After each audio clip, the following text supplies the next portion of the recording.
Ann Breitfelder, City Clerk, you are hereby directed to call a regular session of the City Council to be held on Monday, August 17th, 2026 at 6:30 p.m. in the historic Federal Building for the purpose of conducting such business that may properly come before the City Council. Thank you. Good evening and welcome to a regular session of the Dubuque City Council for August 17th, 2026. As a reminder to our participants, you can provide in-person input or virtual audio and written input during the sections of the agenda where public input is accepted. Input options during the live meeting include: in-person attendees may approach the podium when the mayor asks if there is any public input on the item they would like to speak to. Remote attendees can log into GoToMeeting using the login links, phone numbers, and access code that appear on the broadcast and live stream and posted on the front page of the meeting agenda. This option includes audio input and written chat input. If you are participating via computer, indicate which item you would like to speak to in the chat function, or note that you would like to speak during the appropriate section. If you are participating via phone, indicate which item you would like to speak to during the appropriate section. All comments, whether in person or virtual, must be accompanied by a name and address. Additionally, written public input is accepted by contacting the City Council directly from the city's webpage at www.cityofdubuque.org/councilcontacts and through the City Clerk's office email at ctyclerk@cityofdubuque.org. This information will be reiterated during the meeting. Attendance for the session is as follows: Mayor Kavanaugh. Here. Council members Leyendecker. Here. Resnick. Here. Roussel. Here. Sprank. Here. Staver. Here. Wethel. Here. City Manager Van Milligan. Here. And City Attorney Brumwell. Here. Thank you, Mayor Kavanaugh. I'll turn it over to you for the Pledge of Allegiance. Thank you, Adrian. I invite all who are able to please rise and join us for the Pledge of Allegiance. I pledge allegiance to the flag of the United States of America and to the republic for which it stands, one nation, under God, indivisible, with liberty and justice for all. Our proclamation this evening is Nathaniel and Charlotte Morgan Peace Week. All right, I believe we have members of the Nathaniel Morgan Memorial Committee here to accept this proclamation. If you'd like to say a few words first, come on up and say hello, and then I can read the proclamation.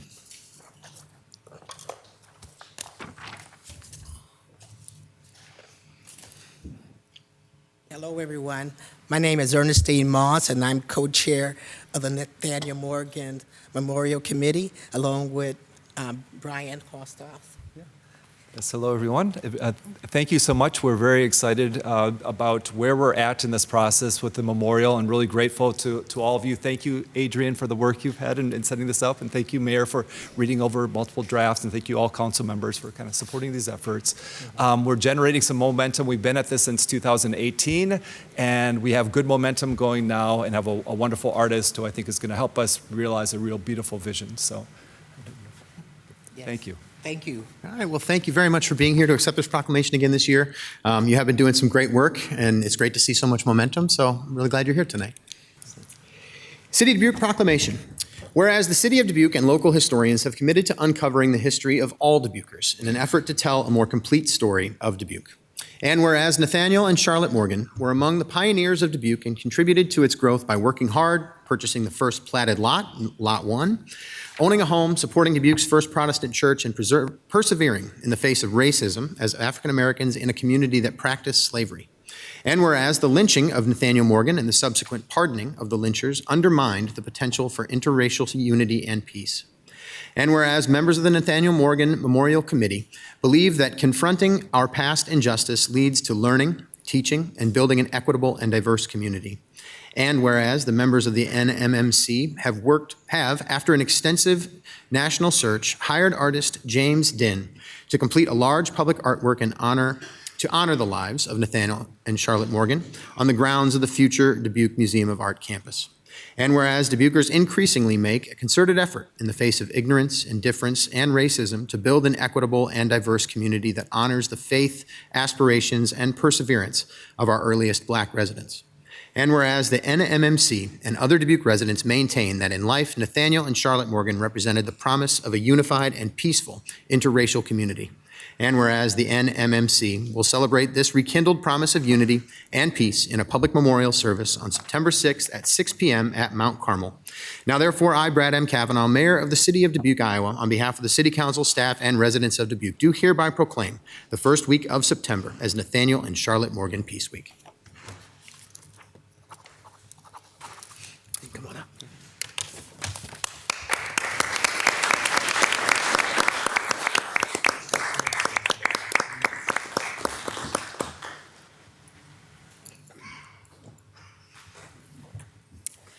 We will now move on to consent items.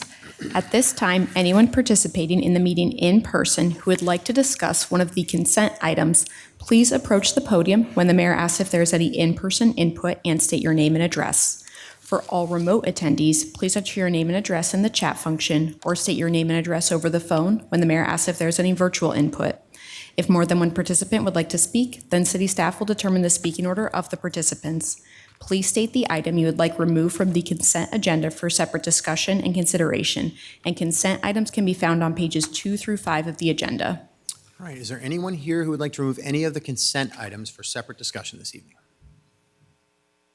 Please, come on up.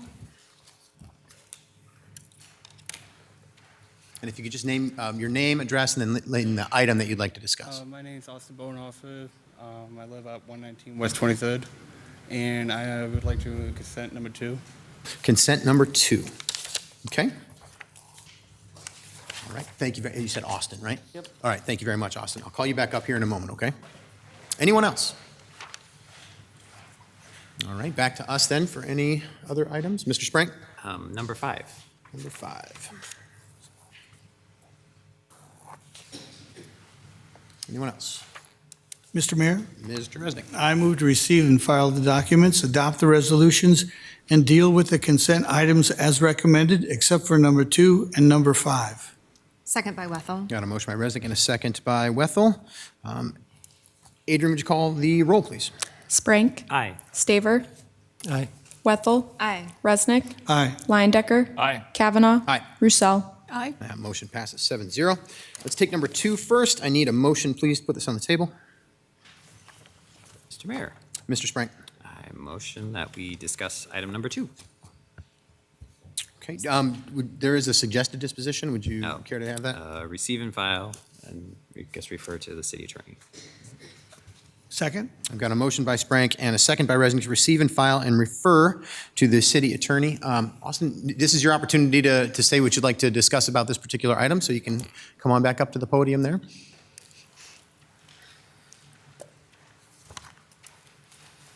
And then just make sure you're right in the mic there so we can all hear you. Good evening, members of the City Council. My name is Austin. I'm here tonight because my vehicle was damaged during a police raid at my neighbor's house. I want to make it clear that I was not involved in the situation that led to the raid. I was inside my own home, was asleep when this was happening. I had nothing to do with it or anything to do with my neighbor's house, yet my property was damaged as a result of the police operation. The damage to my vehicle was significant, and the cost of repairs is $3,310. I did not cause this, I did not participate in the incident, and I had no opportunity to prevent what happened. I understand police officers have a difficult job, and that sometimes they have to take actions to protect the public and enforce the law. I'm not here to blame the officers or argue about why the raid took place. I'm asking the city to recognize that an innocent neighbor should not be left to pay thousands of dollars for damage that occurred during an operation that had nothing to do with them. I was simply at home asleep when this happened, and I woke up to find my car was damaged. Okay. All right, Austin, thank you very much for your comments. We do appreciate hearing from you. We have any discussion on this item? All right. Austin, thank you very much. That will be entered into the record, just so you know, that your comments will be there, so we appreciate you being here to provide those. Okay, motion here on this item number 2 is to receive and file, refer to the city attorney. Adrian, would you call the roll, please? Sprank. Aye. Staver. Aye. Wethel. Aye. Resnick. Aye. Leindecker. Aye. Kavanaugh. Aye. Roussel. Aye. That motion passes 7-0. Next up is number 5. Take a motion here, please. Mr. Mayor, Mr. Sprank? I motion that we receive and file and approve. Second by Wethel. Got a motion by Sprank and a second by Wethel. Mr. Sprank? Yeah, this is the REAP program, which I'm involved with, is basically we're looking at all of our parks, of course. And in that document discusses, of course, Eagle Point Park, and there's a plan to do work on it. There's also, the city manager sent us an email around 12:46 today, and there's a document, Mike, would you be willing to read that? The one, your memo that's, it's the Word document memo about the conditions, about all what's going on at Eagle Point Park, because it kind of ties into the whole REAP project. Please, Mike. Yeah, go ahead. So this is a memo from Parks and Recreation Director Matt Kalsevich, dated today. It says, this memo is to provide information related to evolving projects and improvements at Eagle Point Park and the actions being taken and planned for the continued effort to improve access and to the quality of activity at the park. Eagle Point Park continues to be a topic of discussion in the community and amongst Parks and Recreation Department staff. It's one of the largest parks managed by Dubuque's Park and Recreation. It includes an extensive and diverse list of responsibilities and tasks on a daily, weekly, and annual basis. Currently, Eagle Point is one of only 3 parks, the others being the Bee Branch and a staff that rotates between Flora and Murphy, where staff are assigned directly to that location for its care. With 2 full-time staff and 3 available temporary positions during the summer, some of whom end their service around the middle of August, but we attempt to have them commit through October, available to support the care of the park. There are some challenges keeping up with this very healthy and complicated system of features and spaces. The remaining more than 50-plus parks in the city are maintained by the other members of the park's maintenance team, made up of 9 other full-time staff and several temporary positions. On February 16, 2026, the City Council approved and adopted the Dubuque Parks and Recreation Comprehensive Master Plan. As a result, Eagle Point Park was reclassified as a regional park. This signified that it was a space that could be considered for future additional support because of the complex nature of its layout and its reputation as not just a place for residents, but those from around the tri-state area and beyond. Much work has happened in the first half of the summer, with the addition of a second full-time staff member going into this season. Activity continues to be high with regular rentals of facilities and other traditional daily activities that fill the capacity of staff. In the fall of 2025, Parks and Recreation staff combined with Public Works to perform multiple projects, and those included repairs and replacement of 1 sidewalk and repairs to the asphalt parking lots and roads, the removal of some trees and stumps located near the road, and to open better access to several features of the park, including some open-air shelters. Volunteers helped with the cleanup in several locations of the park. This included branches, trash, and pulling weeds. A significant number of other projects are currently either actively being worked on or in preparation to begin the work in the near future. Funding has been dedicated by City Council to most of these items. Tennis court renovations, $302,000. This project will focus on crack sealing and resurfacing of the courts. The estimated amount of this project has activated a process to hire an engineering firm to identify the specifications for the work. We are pursuing an opportunity of partnership with the United States Tennis Association and our local representative to access services they provide to partners like us for such technical support. If that does not produce the right connection, we will administer our regular process for soliciting support from a qualified firm. Eagle Point Park Master Plan, $165,000. This is a direct action identified in the Dubuque Parks and Recreation Comprehensive Master Plan and is the next major step in evaluating what the full scope of care at this park could look like and strategies about how to support that effort. The development of an RFP, or request for proposals, for this project is underway. With the recent request for proposals, the Comprehensive Parks and Recreation Master Plan is a template. There is active discussion with staff about the scope of the work that will be requested. We will also invite other city departments to offer us perspective on that scope of work, with the final document then proceeding to City Council for approval. That is targeted to be out by mid-fall of 2026. Tree trimming and bluff clearing, $114,000. An initial attempt to solicit services to provide clearing on the bluff was not successful. The outreach for finding the right contractor partner is being expanded, and staff have reached out to other agencies for any referrals about if and how similar projects they have managed were supported and successful. Some tree clearing was done recently along the bluff by the city forestry team, but the other work will require a contractor with the right equipment and manpower. Shirus Pavilion renovation, $97,000. There is need to address structural issues with the building as well as improve features of the space. This project is targeted to happen during this off-season while the park is closed. Stonework and tuck pointing, $91,000. Several facilities and structures are in need of this kind of work. A single project is being set up to incorporate all of these into a request for proposals to be awarded, ideally, to a single contractor. This project is targeted to happen during this off-season while the park is closed. The timing of this work may be impacted by the Jeffress grant process, which the city is pursuing to support the additional historic structure improvement currently being evaluated. Veranda room roof replacement, $51,000. A terrace room roof replacement, which is $40,000. These roofs sustain damage and have been a challenge to address structurally. Due to the historic preservation status of the buildings at Eagle Point Park, some additional items of review are also part of the scope. The timeline for this work is still pending. Sidewalk repairs, $83,000. Several locations are in need of this kind of work. A single project is being set up to incorporate all of these into a request for proposals to be awarded, ideally, to a single contractor. This project is targeted to happen during this season while the park is closed. The log cabin, $71,000.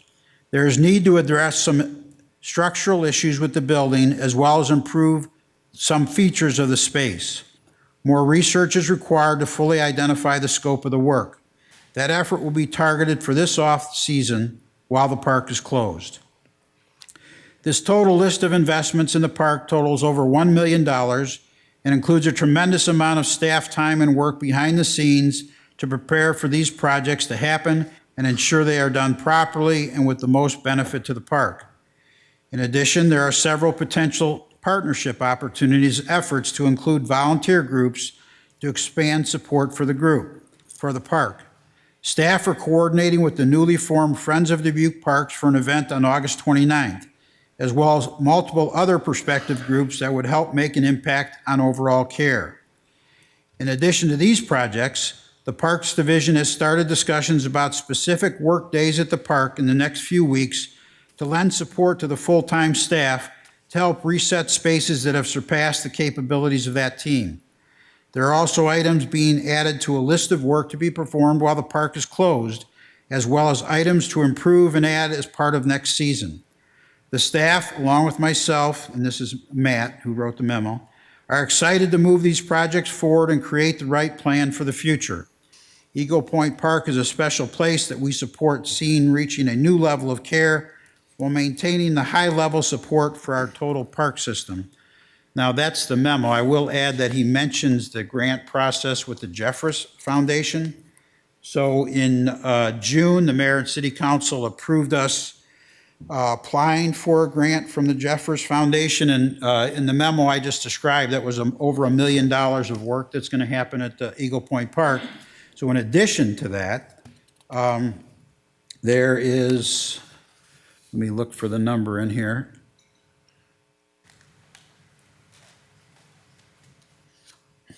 So there will be about $2 million, which is part of this grant application that we're making to the Jeffress Foundation. Apparently, in their program, they're willing to fund about $750,000 of that, assuming the city can raise through philanthropic efforts the other 2/3 of that $2 million. And so we are moving ahead with that fundraising campaign.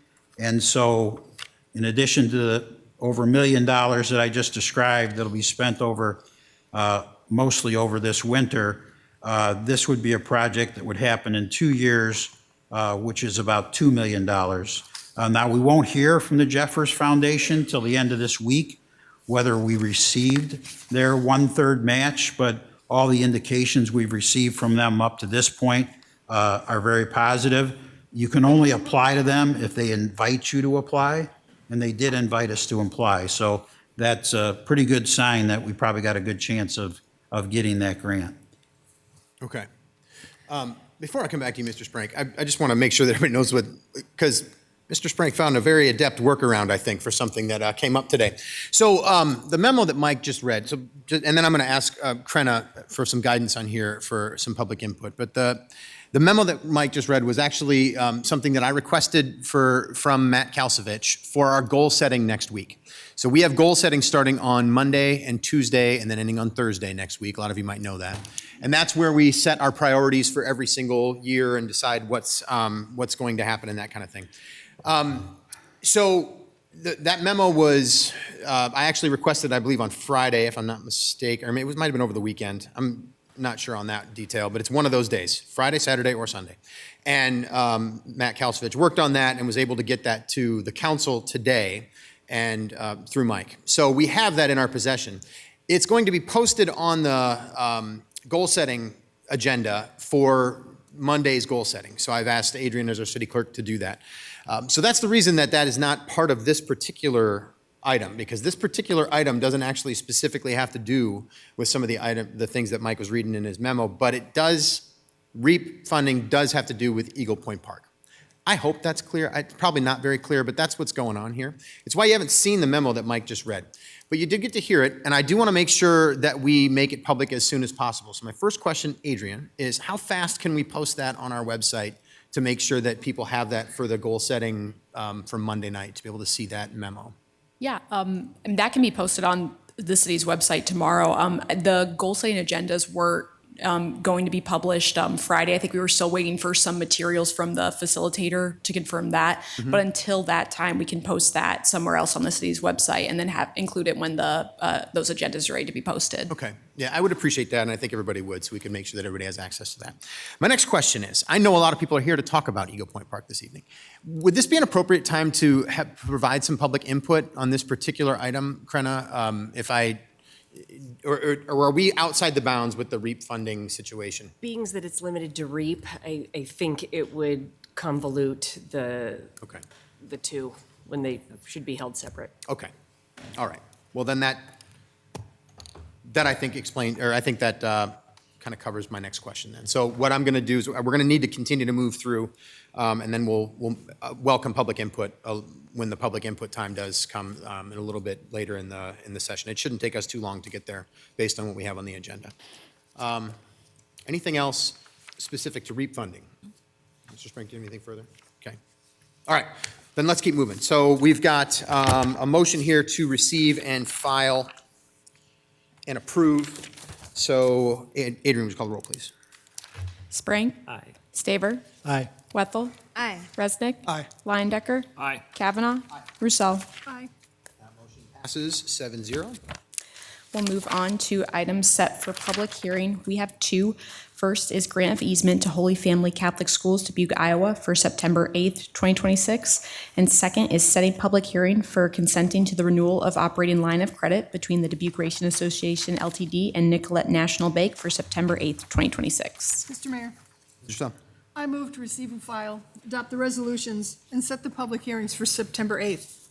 Second by Wethel. Got a motion by Roussel, second by Wethel. Adrian, would you call the roll, please? Sprang. Aye. Staver. Aye. Wethel. Aye. Resnick. Aye. Leindecker. Aye. Kavanaugh. Aye. Roussel. Aye. That motion passes 7-0. We'll move on to boards and commissions. We have application review for the Airport Commission and Housing Commission and appointments for the Community Development Advisory Commission and Transit Advisory Board. All right. So our first commission here is the Airport Commission. Here we have two openings. They're both four-year terms that run through 2030. We have four applicants at this time. So the first applicant is Michael Finnan. Do we have anyone here to speak to this application this evening? Seeing no one here. Okay, anyone virtually? No input. All right, then our next applicant is Michael Phillips. Do we have anyone to speak to that application this evening? No one here for that one, nothing virtually, okay. Next applicant, Molly Grover. I believe I saw Ms. Grover. Yes, would you like to speak to your application, Molly?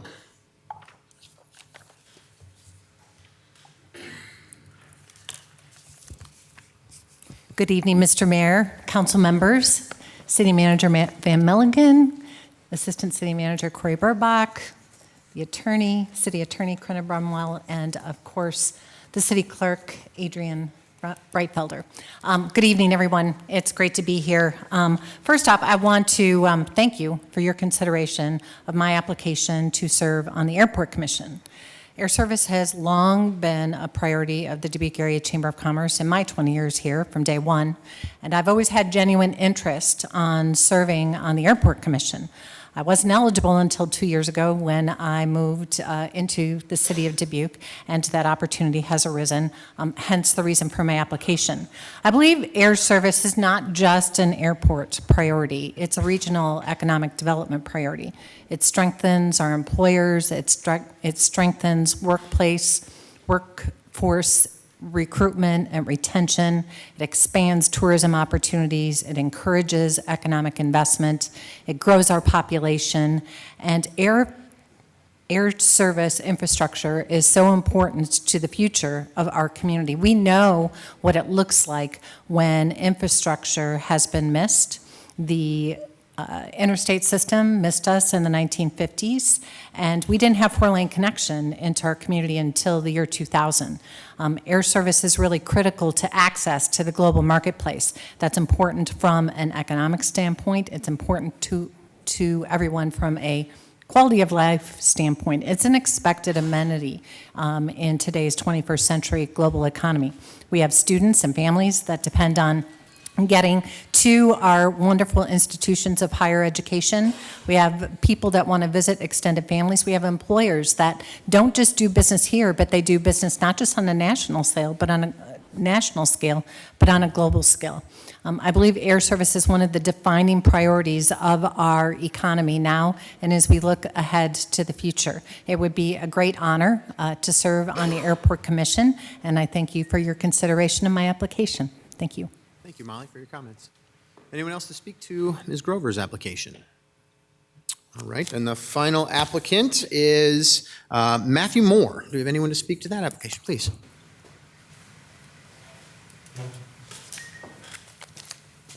Evening, folks. I'll just keep it short. Try to shorten the introduction portion. My name is Matt Moore, 560 Sunset Ridge. Thanks for hearing my application. It gave me an opportunity to look back at my logbook. I took my first flight at the Dubuque Airport on September 4th of 1997. I'm a graduate of University of Dubuque aviation program. I'm currently an airline pilot for a major airline based in Chicago. I have over 12,000 hours of accident-free airline service. I've worked in many different facets and I've fueled aircraft. I've been a flight instructor since 2000, 26 years as a flight instructor. I have a seaplane rating. I was a cargo, I worked for UPS in St. Louis as a ramp supervisor, leading a team of 25 people loading cargo planes at night. I interned at TWA. I'm in the airport every week. I'm in the air system every week. You talk about subject matter experts earlier, I feel like I fit that description, being that my job, my livelihood, all my training is revolving around airports and flying. I do work as a pilot, you work in a collaborative environment. Every day you meet new people, you deal with new situations, every flight is different, every situation is different. I've been able to meet all those challenges so far without any issue, I knock on wood. But I have a strong background in the aviation. I have National Flight Instructor, different organizations, AOPA, National Flight Instructor, Seaplane Pilot Association. So my background and a lot of the talk I do at work, obviously, is aviation related. So I have a lot of friends, a lot of colleagues that are also in similar roles throughout the country, and I can draw on a pretty vast amount of experience from not only my background, but the people that I work with's background in issues that are, affecting our air service. Essentially, like we talked about, the air service was a very high priority for the city of Dubuque. Unfortunately, we talked about the essential air service has been shut down, and to get that going on a federal level is obviously going to be the most important thing we do going forward, try to get air service back into Dubuque. Our own efforts came up a little bit short, but My goal to getting on the commission would be to have a strong aviation community. UD is currently 450 students, going to 700 students. That's a big aspect of the airport and the operations we need to focus on. In addition, opening up again on the federal level essential air service to get scheduled service back in Dubuque, which would also benefit me to get me to Chicago to work. That would be helpful instead of driving every week. I would appreciate that. So just being from Dubuque, I have roots here. I had the opportunity earlier this year of that proposed data center situation out by the airport, and I was able to speak in the citizenry aspect of it, rating some of the dangers of putting that in that position. So I'm already being an advocate for the airport, even in just a regular citizen role, and I'd like just to continue that work that I started. I kind of got a little taste of it, and just to continue that work in more of an official aspect. So thanks for your consideration. I appreciate it. Thank you, Matt, for your comments. Anyone else to speak to Matt's application? All right. Moving on then to the Housing Commission. We have one 3-year term through August 17th, 2029. Here we have one applicant, Amy Udaly. Do we have anyone here to speak to Amy's application? Seeing no one here, nothing virtually. Okay. Then that brings us to board and commission appointments. Here we have the Community Development Advisory Commission. We have one 3-year term through 2023, and this is specific. As you'll see on there, it is a low to moderate income representative. We have one 3-year term through February of 29. This is a vacant at-large term. So let's take the first term first, please, and you'll notice we have one applicant who would qualify. So I'd entertain a motion, please. Mr. Mayor, Ms. Russell? I move to appoint Rakita Fisher to the Community Development Advisory Commission for a 1-year term for the vacant low moderate income rep term. Second by Sprank. All right, and it's a term through 2028, just to clarify there, not a 1-year term. So we have got motion by Russell, second by Sprank. Adrian, would you call the roll, please? Sprank. Aye. Staver. Aye. Wethel. Aye. Resnick. Aye. Liondecker. Aye. Kavanaugh. Aye. Roussel. Aye. That motion passes 7-0. Next, we have one 3-year term through 2029. I'll take a motion here, please. Mr. Mayor, Mr. Sprank? I motion that we nominate Paul Uzel for the at-large for 1 year to 2020 to February 15th, 2029. Second by Wethel. Motion by Sprank, second by Wethel. Adrian, would you call the roll, please?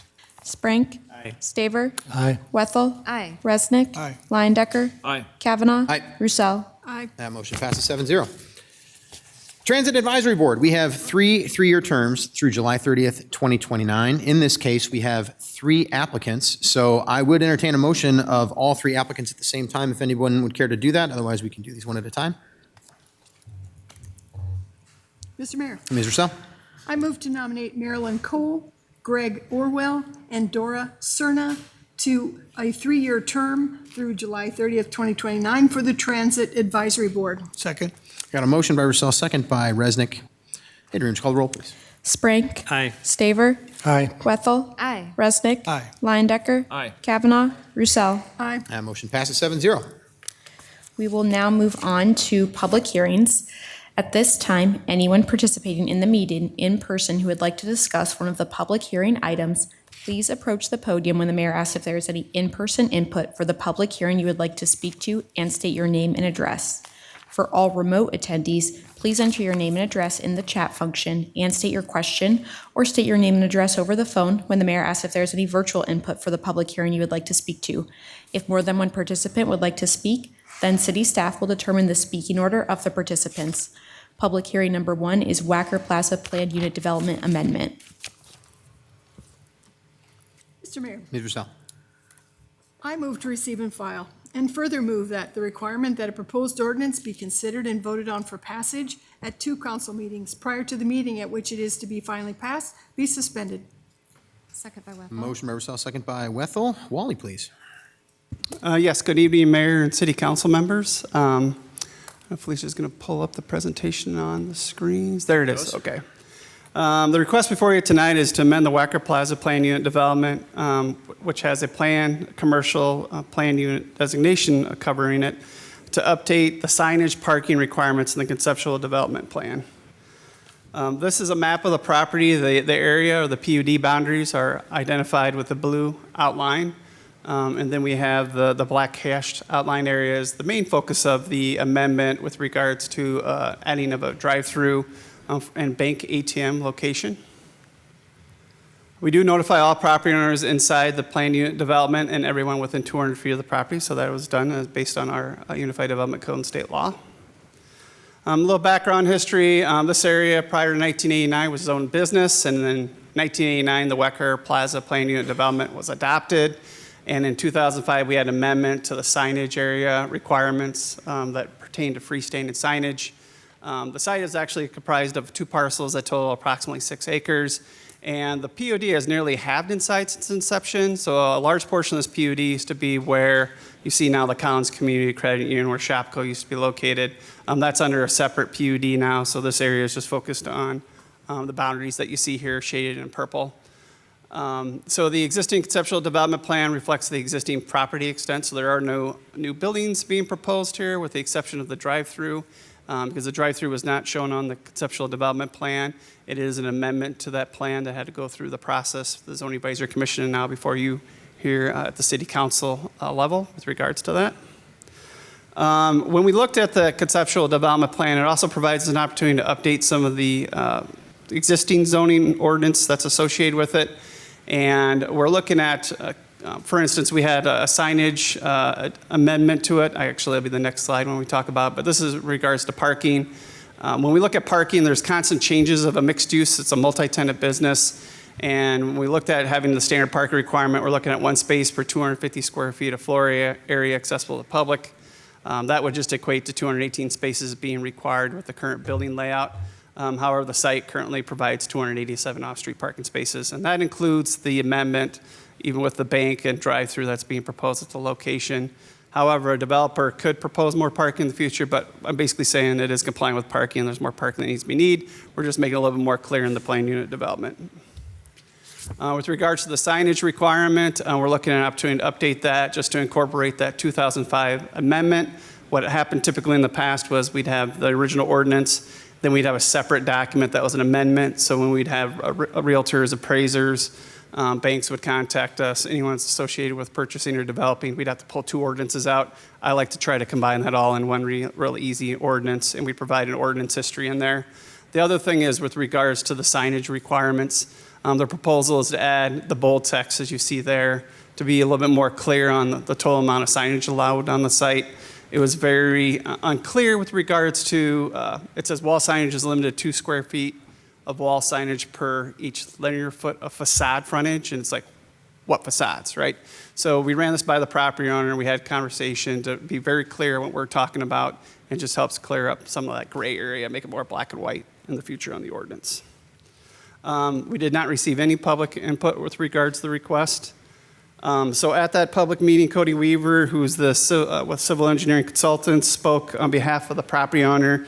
He stated that they were seeking to add a bank with a drive-up ATM to the building located on Building C, which I'll show you here once again is the area outlined in red. We did take this to our development review team, so our engineering department, building, fire, water, and planning departments have all reviewed this from that standpoint. Do not see any issues with the traffic flow and the removal of the off-street parking and everything associated with it.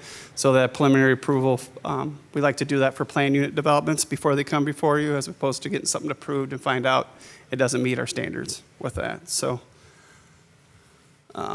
the representative is here available tonight if you guys have any questions, but by a vote of 5-0, the Zoning Advisory Commission recommends that the City Council approve all of the proposed planned unit amendment, and a simple majority vote is needed for City Council to approve the request. And that's all I have, unless you guys have any questions. All right, thank you very much, Wally. Well, we're here tonight in a public hearing to consider a Wacker Plaza Planned Unit Development Amendment as outlined there by Mr. Wernemont. Do we have any public input on this item this evening? Seeing none here. Anything virtually? No input. All right. Okay, back to us then. Any discussion or questions? I'm seeing and hearing none. Motion here is to receive and file and waive the 3 readings. Thank you, Wally. Adrian, would you call the roll, please? Sprank. Aye. Staver. Aye. Wethel. Aye. Resnick. Aye. Leindecker. Aye. Kavanaugh. Roussel. Aye. Motion passes 7-0. Mr. Mayor, Ms. Russell? I move final consideration and passage of the ordinance. Second by Wethel. Motion by Russell, second by Wethel. Adrian, would you call the roll, please? Sprank. Aye. Staver. Aye. Wethel. Aye. Resnick. Aye. Lyon-Decker. Aye. Kavanaugh. Aye. Roussel. Aye. Motion passes 7-0. Public hearing number 2 is approving an amended and restated lease agreement by and between the City of Dubuque, Iowa and RG Hospitality LLC. Mr. Mayor, Mr. Sprank. I motion that we receive and file and adopt the resolution. Second by Wethel. Got a motion by Sprank and a second by Wethel. Mike, please. Thank you. Economic Development Director Jill Connors is recommending City Council adopt attached resolution approving the amended and restated lease agreement by and between the City of Dubuque and RG Hospitality LLC. City staff informed RG Hospitality LLC that the city would consider a lease extension if substantial investment in the property was proposed. After discussions and negotiations, the parties have developed an amended and restated lease agreement with the following key elements. Number one, a 50-year lease, September 1, 2026 through August 31, 2076. Number two, lessee must invest approximately $9.5 million in building improvements, equipment, furniture, and fixtures.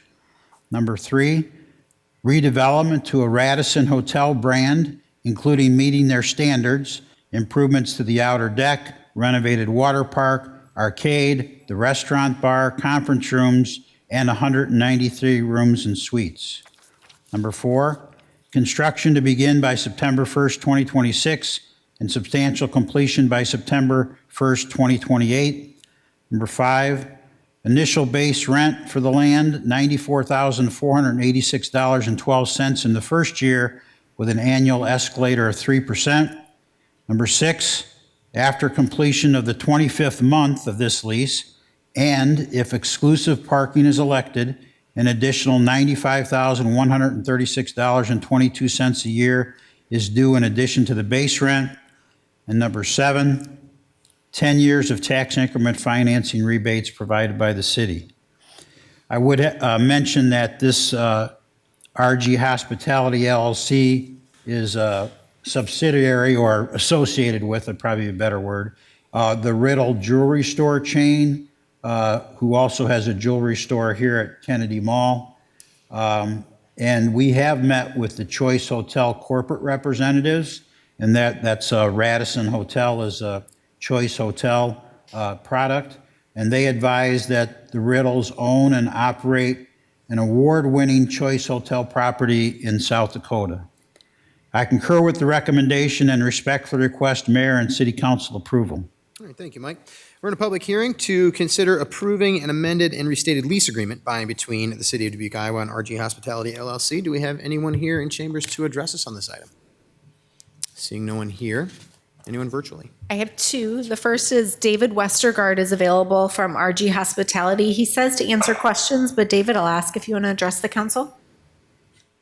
Absolutely. Thank you, everybody. Thank you, Mayor. Thank you, members of the City Council. I am absolutely excited to join you tonight. I joined you back in January when you transferred the amended lease to us.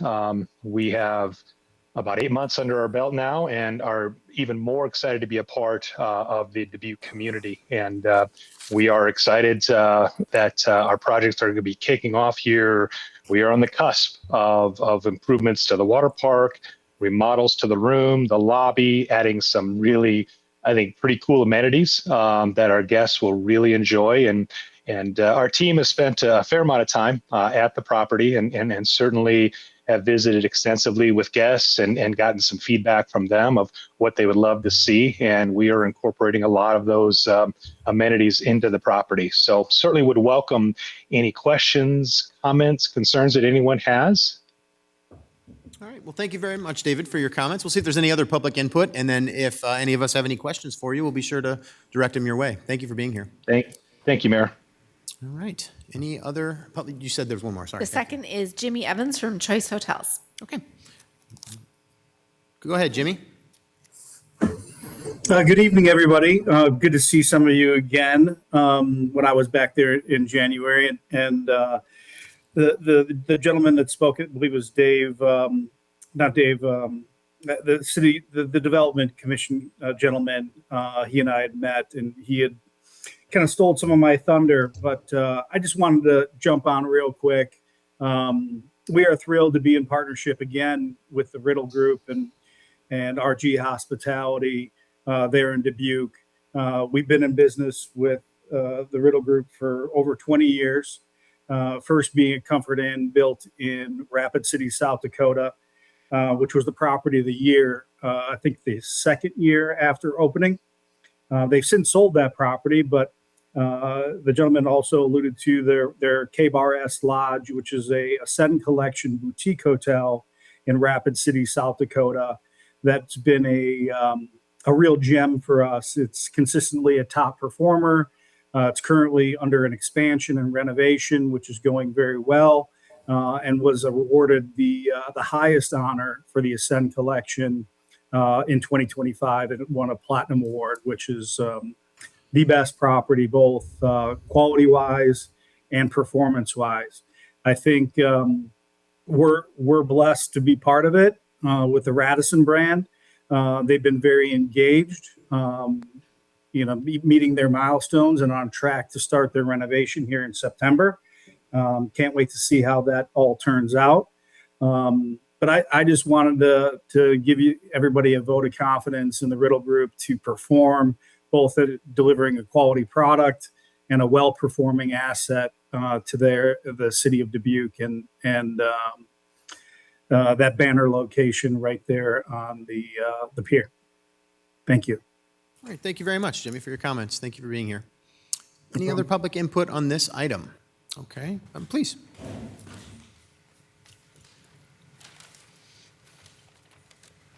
Uh, 1072 Main Street, David Downs.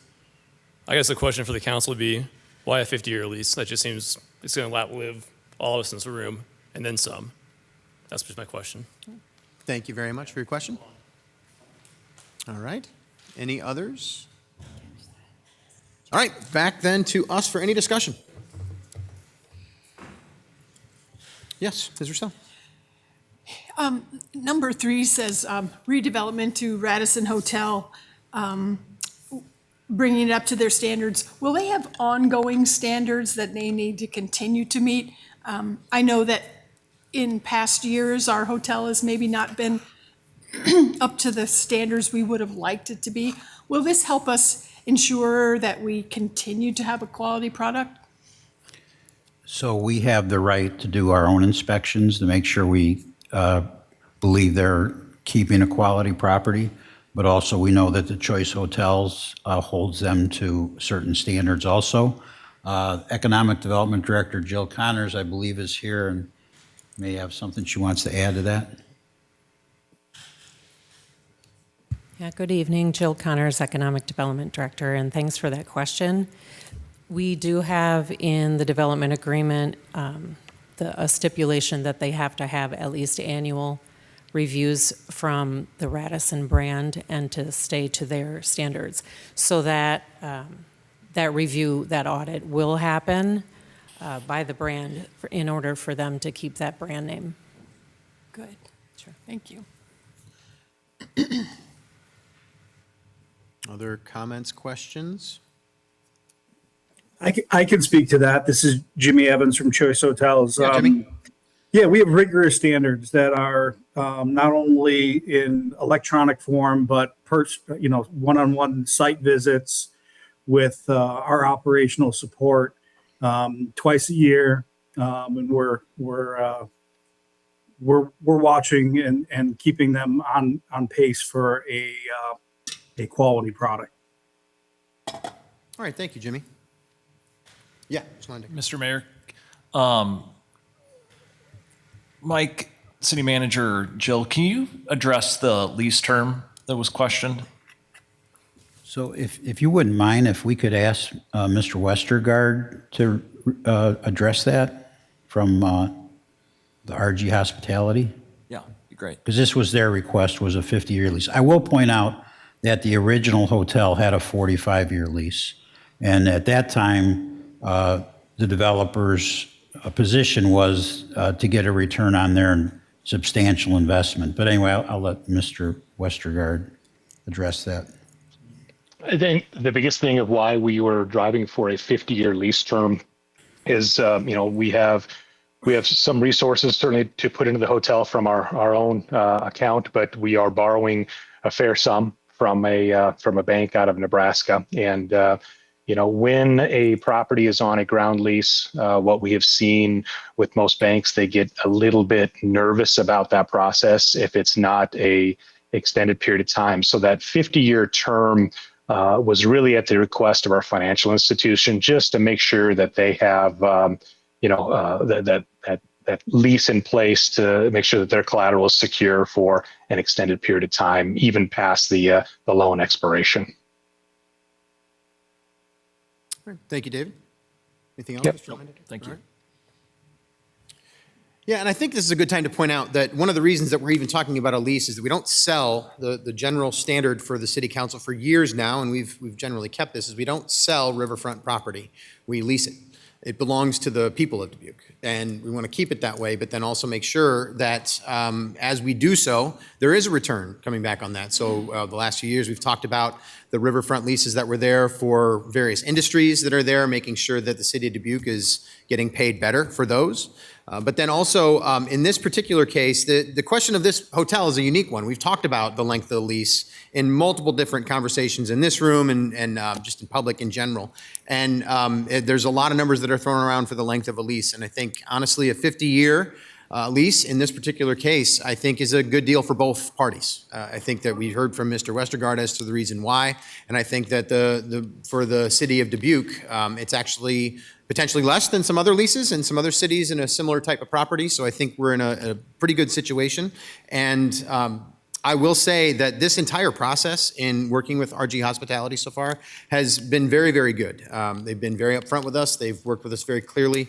It's been, I think, a good collaborative conversation so far about a very important property. So I'm very excited to be able to see this all moving forward, and glad that we are at this point where we can put this on paper and then get moving so we can start to see those improvements take place. Anything further? Okay. Well, thanks for the input for everybody, from everyone. Thank you very much, Jill, for answering some questions there. Motion here is to receive and file and adopt the resolution. Adrian, would you call the roll, please? Sprank. Aye. Staver. Aye. Wethel. Aye. Resnick. Aye. Leindecker. Aye. Kavanaugh. Aye. Roussel. That motion passes 7-0.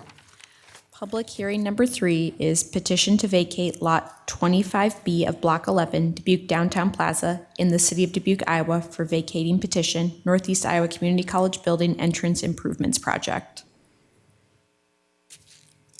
Mr. Mayor, Ms. Roussel. I move to receive and file and adopt the resolution. Second by Wethel. Resolutions. We caught the S on the end. Thank you, Ms. Roussel. Second from Ms. Wethel. All right, Mike, please. Thank you. City Engineer Gus Sahoyas is recommending City Council adopt a resolution approving the vacation and disposal of city interest in the right-of-way property described as Lot 25B of Block 11, Dubuque Downtown Plaza, as part of the Northeast Iowa Community College's construction of its proposed building entrance site improvements at 700 Main Street. I concur with the recommendation and respectfully request Mayor and City Council approval. All right, thank you, Mike. We're on a public hearing to discuss the petition to vacate related to this Northeast Iowa Community College Building Entrance Improvement Project. We have any public input on this item? Seeing nothing here. Anything virtually? No. All right. Anything from us? Seeing and hearing nothing. Motion here is to receive and file and adopt the 2 resolutions. Adrian, would you call the roll, please? Sprank. Aye. Staver. Aye. Wethel. Aye. Resnick. Aye. Leindecker. Aye. Kavanaugh. Roussel. Aye. That motion passes 7-0. Public hearing number 4 is JFK Water Tower Interior Piping and Expansion Joint Replacement Project. Conduct public hearing and approve bidding documents. Mr. Mayor, Ms. Wethel. I move to receive and file and adopt the resolution. Second. Motion by Wethel, second by Resnick. Mike, please. Thank you. Water Department Director Chris Lester is recommending City Council adopt the resolution approving the plans, specifications, form of contract, an estimated construction cost amount of $60,000 for the JFK Tower Interior Piping and Expansion Joint Replacement Project. The proposed contract estimate is above the fiscal year 27 expense budget, which which has a current available expense value of $50,000. Coverage for expenses overages anticipated to come from the Water Storage Rehabilitation Program, Capital Improvement Program, which is also being used for the dry tank cleaning and inspections activities being conducted at the JFK tank in coordination with this project. It has a current available construction expense value of $25,000 that can be utilized for this purpose. I concur with the recommendation and respectfully request Mayor and City Council approval. Thank you, Mike. We're in a public hearing to discuss the JFK Water Tower Piping and Expansion Joint Replacement Project. Any input on this item this evening? Nobody wants to talk water towers? Anyone virtually? No input. All right, back to us for any discussion. Seeing and hearing none. Motion here is to receive and file, adopt the resolution. Adrian, would you call the roll, please? Sprank. Aye. Staver. Aye. Wethel. Aye. Resnick. Aye. Lyon-Decker. Aye. Kavanaugh. Aye. Roussel. Aye. That motion passes 7-0. Next is public input. At this time, anyone participating in the meeting may address the City Council on the action items on the agenda or on matters under the control of the City Council. For all in-person attendees, please approach the podium and state your name and address when the mayor asks if there is any in-person input. For all remote attendees, please enter your name and address in the chat function or state your name and address over the phone when the mayor asks if there is any virtual input. If more than one participant would like to speak, then city staff will determine the speaking order of the participants. Individual remarks are limited to 5 minutes, and the overall public input period is limited to 30 minutes. Under the Iowa Open Meetings Law, the City Council can take no formal action on comments given during public input or that do not relate to the action items on the agenda. All right, thank you, Adrian. All right, so I know we've got public input, so come on up, whoever wants to go first. If you would like to provide input and you're waiting, I'd ask that you please line up over here on the side of the room. A couple of things. We're gonna try to hold it to around 30 minutes. I'll wiggle a little bit on that. We can go a little bit longer. But I would ask that you please keep your neighbors in mind. Try to keep that 5-minute limit. So do your best. I'm gonna call it out when we hit 5 minutes if you're there. I'll try to do so respectfully. So yeah, please. City Council, city staff, my name is George Davis. I've lived at 120 South Grandview, just south of the Highway 20 Grandview overpass for 31 years. I served on the Dubuque School Board years ago and helped prioritize funding for school activity facilities, which had become dilapidated and many of which in an embarrassing state. One of the things that pushed us over the edge to do work on our facilities at the high school was several high schools refused to run on our track because of how bad our 6-lane track was. We only had a 6-lane track at Dalzell Field, and several of the lanes were dangerous to run in, and schools refused to run in them. So that was kind of the impetus to get Dalzell Field done, and then the swimming pool and improvements at Hempstead and many other improvements. And you folks are in somewhat of a similar situation with many dilapidated, loved public facilities. I maintained the overpass plantings on Grandview and Fremont overpasses of Highway 20 for 20 years, raised money for the plantings on flower beds on Grandview Avenue for 15 years, have done maintenance work on the flower beds and the medians in front of my house for many years. And I was married on the back entrance of Eagle Point Park. I'm also currently on the Conservation Board, which maintains many of our county recreation areas. The city and we in Dubuque have referred to ourselves for many years as the masterpiece on the Mississippi. I don't think that moniker really applies anymore for a number of reasons, which I'll illuminate. Rob McDonald has documented the current embarrassing, depredated state of Eagle Point Park. It's going to take much more than the $2 million that was talked about earlier to restore this, one of the most things that our community has the most pride in, to the way it was 30 years ago. In addition, every street and roadway in the city of Dubuque is littered with debris, weeds, unwanted trees, and trash. I don't understand why we can't do the simple things, why we can't get rid of the stumps, why we can't pick up the trash, why we can't maintain these roadways. In addition to Eagle Point Park, the median on Grandview Avenue has been in a long decline of dilapidation, as are most of our parks. Our city properties are filled with thousands and thousands of dead and dying, intrusive trees that overlap onto the roadway. If you go down Grandview and follow a bus, you'll see them brushing up against all the trees along the way. In the current state of maintenance of the community's public property, I no longer believe the moniker masterpiece on the Mississippi applies, and I would propose the following proposal.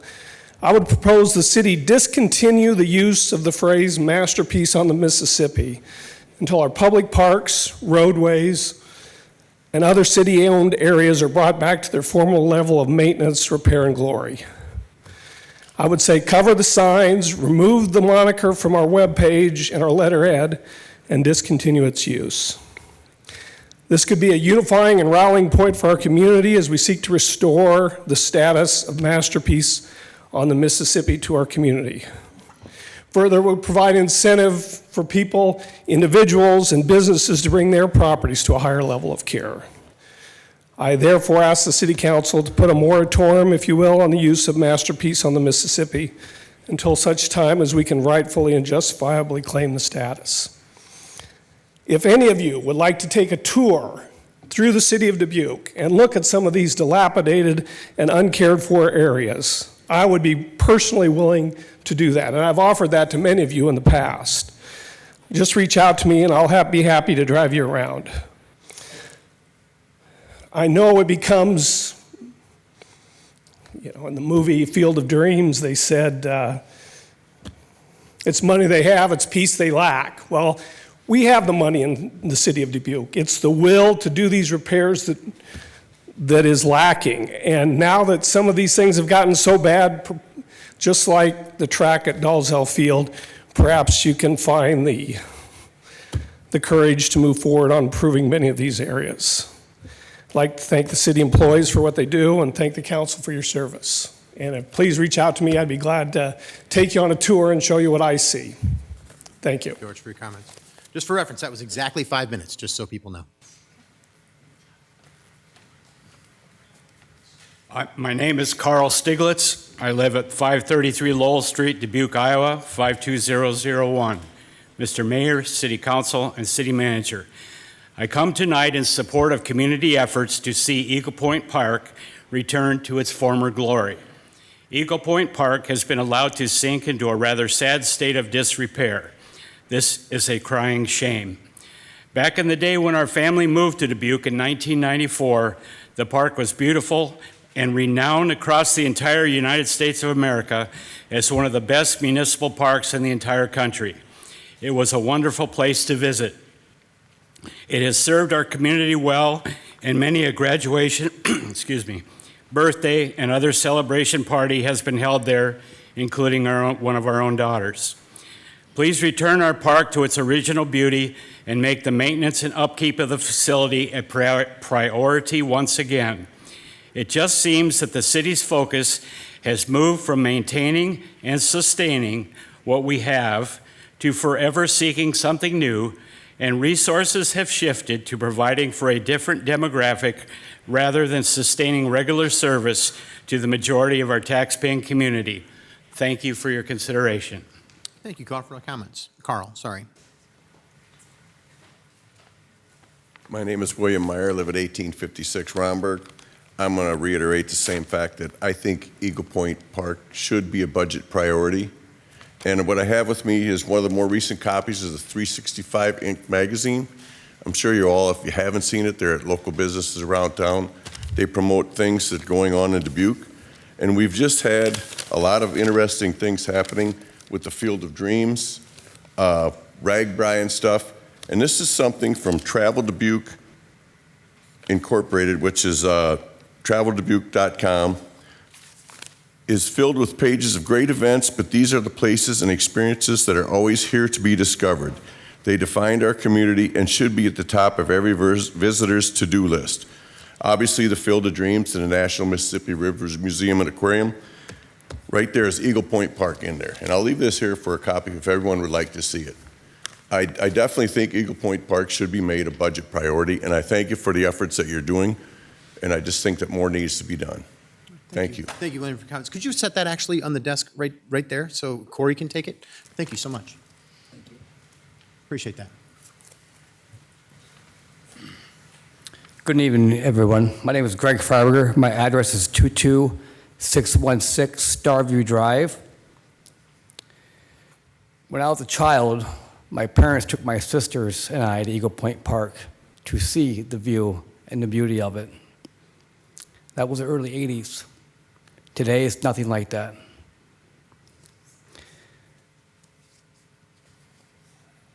I took my son, Jax, who's 6 years old, to Eagle Point Park approximately about 3 months ago.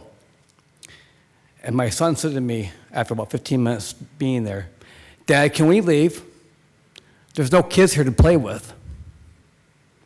And the reason why there's no kids there to play with, look at it. What is there to do? Oh, the splash pad that was there back when I was a child in the early 80s. Asbury Park has a great splash pad. Comiskey Park has a great splash pad. Eagle Point Park has one that's 50 years old, 40, 50, whatever it is. Now let's move on to the trees. The view that Eagle Point has or had is still there. I own GNR Tree Service in Dubuque with Ron Youthy. We have a contract with the city of Dubuque for tree removal. We have the insurance and the experience to remove these trees from this view, either by crane or helicopter. Yes, you heard me correct, crane or helicopter. We have experience at both. My question for the city manager is, why are you looking for a business out of the city to do this job when you have GNR Tree Service, a local business under contract with the city of Dubuque for tree removal that can do this project? Can you answer that question, please? We actually aren't allowed to answer questions during public. Sorry about that. That's all right.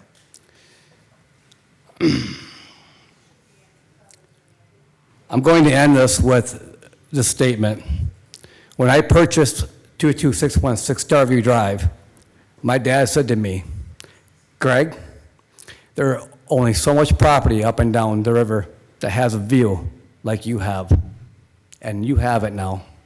You are one lucky man." The city of Dubuque could have a great view like I have, like they did years ago. You too are lucky like I am, like my dad said. My suggestion is to make this a priority, to change Eagle Point Park, put it back to where it was when I was young, when I was a kid, so my son can grow up and see the greatness of the park that it was years ago. Any questions for me? No, we're good. We just take input. So thank All you right, very much thank you. for your input. We appreciate that. Good evening. My name's Maria McDonald, 1125 Highland Place. Quick background, I grew up on Eagle Point Drive. I played tennis at 5 years old on those courts that are now an eyesore and extremely dangerous. I do live in Texas, but I've maintained a home here for 25 years, as well as some other properties I pay taxes on. The Eagle Point Park website says it is the crown of the Dubuque Park system. I'm curious the state of the other parks, and I hear there are some 50 parks, which blew my mind. Hang on one second. I'm sorry, Maria. I'd ask for please no noises or laughter or disruption. Let's just let people make their comments. We're listening politely. We'll continue to do so and take notes and make sure we take that forward with us. I'm sorry to interrupt, but thank you. I'm just curious of the state of the other some 50 parks that I have been told are actually in this town, if this is how we're managing our crown. There are years of debris that is staggering in that park. In one word, what came to me was unkept. And I know that's not really a word that's used very often, so I'm just going to define it. Not maintained, not cared for, messy, disheveled, untidy, neglected. And speaking of neglect, of course, I already mentioned the tennis courts. I will not play on those tennis courts. They are extremely dangerous. And I play tennis and pickleball, and Flora is no better. So I'm thrilled to hear that that's going to be taken care of. When I have friends come visit here, I, without a doubt, have got to take them to Eagle Point Park. It's part of my story. It's part of who I am. I will find myself apologizing through the park and telling them how it used to be. Sad, yet accurate, unkept, hits the nail on the head. Thank you for listening. Thank you, Maria, for your comments.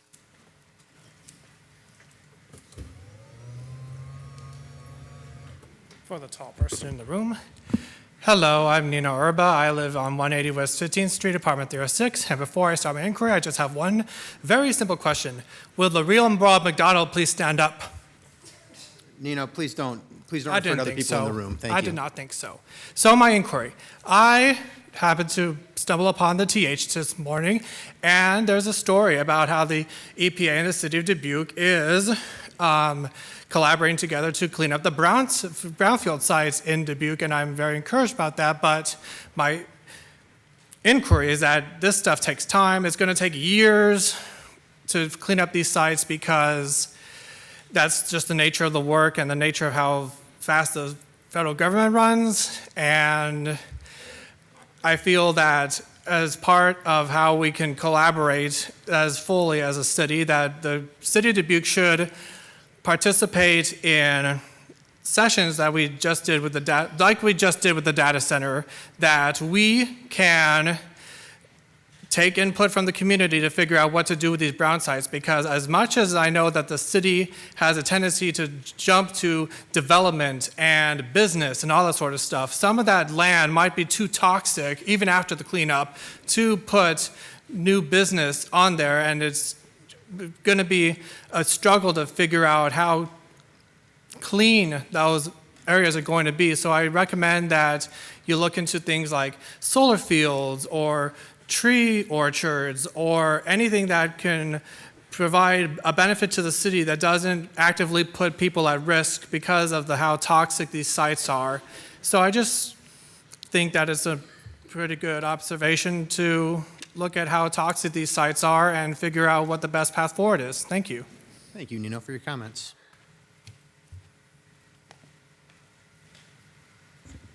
That's easier. Good evening, Catherine Sorensen, 2613 Jackson. I'm not going to talk about Eagle Point Park, but I am going to talk about the parks. Because as the city of Dubuque, you are responsible for the condition, or your department is responsible for the condition of all these parks. At this moment, you're a slumlord. You mow the lawn and nothing else, period. Park across the street, I don't know, it's kept a little bit better. Jackson Park, you need to get out there with a trimmer. They don't know that there's a curbside to the sidewalk. They don't know that there's a street gutter. There's weeds growing around in the street gutters around a city park. On my way here, Comiskey was mowed. 24th Avenue looks great. Jackson doesn't. There's weeds coming up out of the sewer. They weren't touched. The curbside wasn't touched. 25th Avenue, I think, is in competition with all the properties on White Street that don't know there's a street gutter and that there's a curbside to do. All the grass clippings on all three sides of that park are all the way around the sidewalk. Do we not own a blower? Do we not have a crew? This is management. This is management of your employees. If you're short-staffed at your job, if I'm short-staffed at my job, I'm expecting to find supervisors, extra help. My management team's going to come down. They're not going to sit behind a desk in an office or go to a meeting. If you need 3 people to do a park in one day, it shouldn't happen. A park can be done by 3 to maybe 5 people within an hour. This is pure neglect from the top on down. No one's going out and verifying what they're doing. No one's checking behind them. That's obvious with Comiskey. Today, on my way here, with all the social media stuff that's going on, that's blatant. That's outright a slap in the face to any citizen here, not including what has happened for decades at Eagle Point Park. Since this big meeting's coming up, I'll throw out 5 flags again. I will throw out Grand River again. There are needs that need to be met. Your escalators at Grand River have not been working for 5 years. There's 2 companies from the city of Chicago that are able to help maintain it and keep it leveled. That should be a yearly maintenance problem. That should not be going on and not being taken care of. It should be handled every single year. Understand something. If it settles one more time the wrong way and those elevators go out, you're not in ADA compliance. And they won't be able to host events because you have to be in ADA compliance to get people up to the 2nd floor of that building. Same thing with 5 flags. They don't come asking for much, but you've told them no for every single year. Are you aware that there's a heating issue in the theater lobby? No. They need some help. That theater lobby floor needs to be leveled out somehow so people don't go downhill or basically trip. You're ignoring it year after year after year. That, in my opinion, with the parks, Eagle Point Park and Grand River and 5 Flags, classifies you under a slumlord.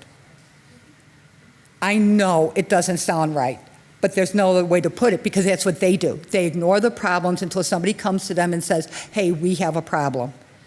Oh, just so everyone knows, you might want to work on Grand River. There are approximately 1,700 people that will be here the week of September 1st between Grand River and 5 Flags.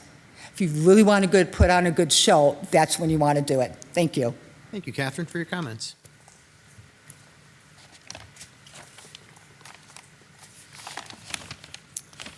Good evening, Mayor and council members, and City Manager.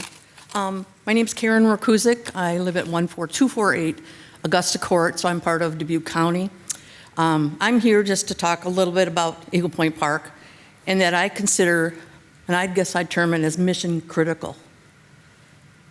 And it should be a top priority. We shouldn't have to be asking this to be a top priority, but please make it a top priority. Somehow find a way to reorganize your budget to support the plan to resurrect it. I don't think that we necessarily need to always rely on a foundation for a grant. You've got very willing taxpayers in this city and county to pay for all the services and amenities that we have and utilize. And I'd like to bring forward a new suggestion tonight. In our, I'd like to see us engage our neighborhood watch associations. Our neighborhood associations, especially where we have neighborhood parks. We have approximately, I believe, 31 parks peppered throughout the city. Now, I'm not talking Eagle Point Park, Murphy, Allison Henders. These are the small parks, the little satellite parks, if you want to call them that. I'd like to see us be able to solicit homeowners within those communities that we would engage them to help maintain those neighborhood parks. And then provide them with a tax exemption. Call it a community exemption on their property taxes to incentivize someone to come forward, volunteer, and take ownership of those parks and take care of them and keep them beautified. They are the ones that are utilizing them the most, and I think they'd appreciate keeping their own neighborhoods beautified.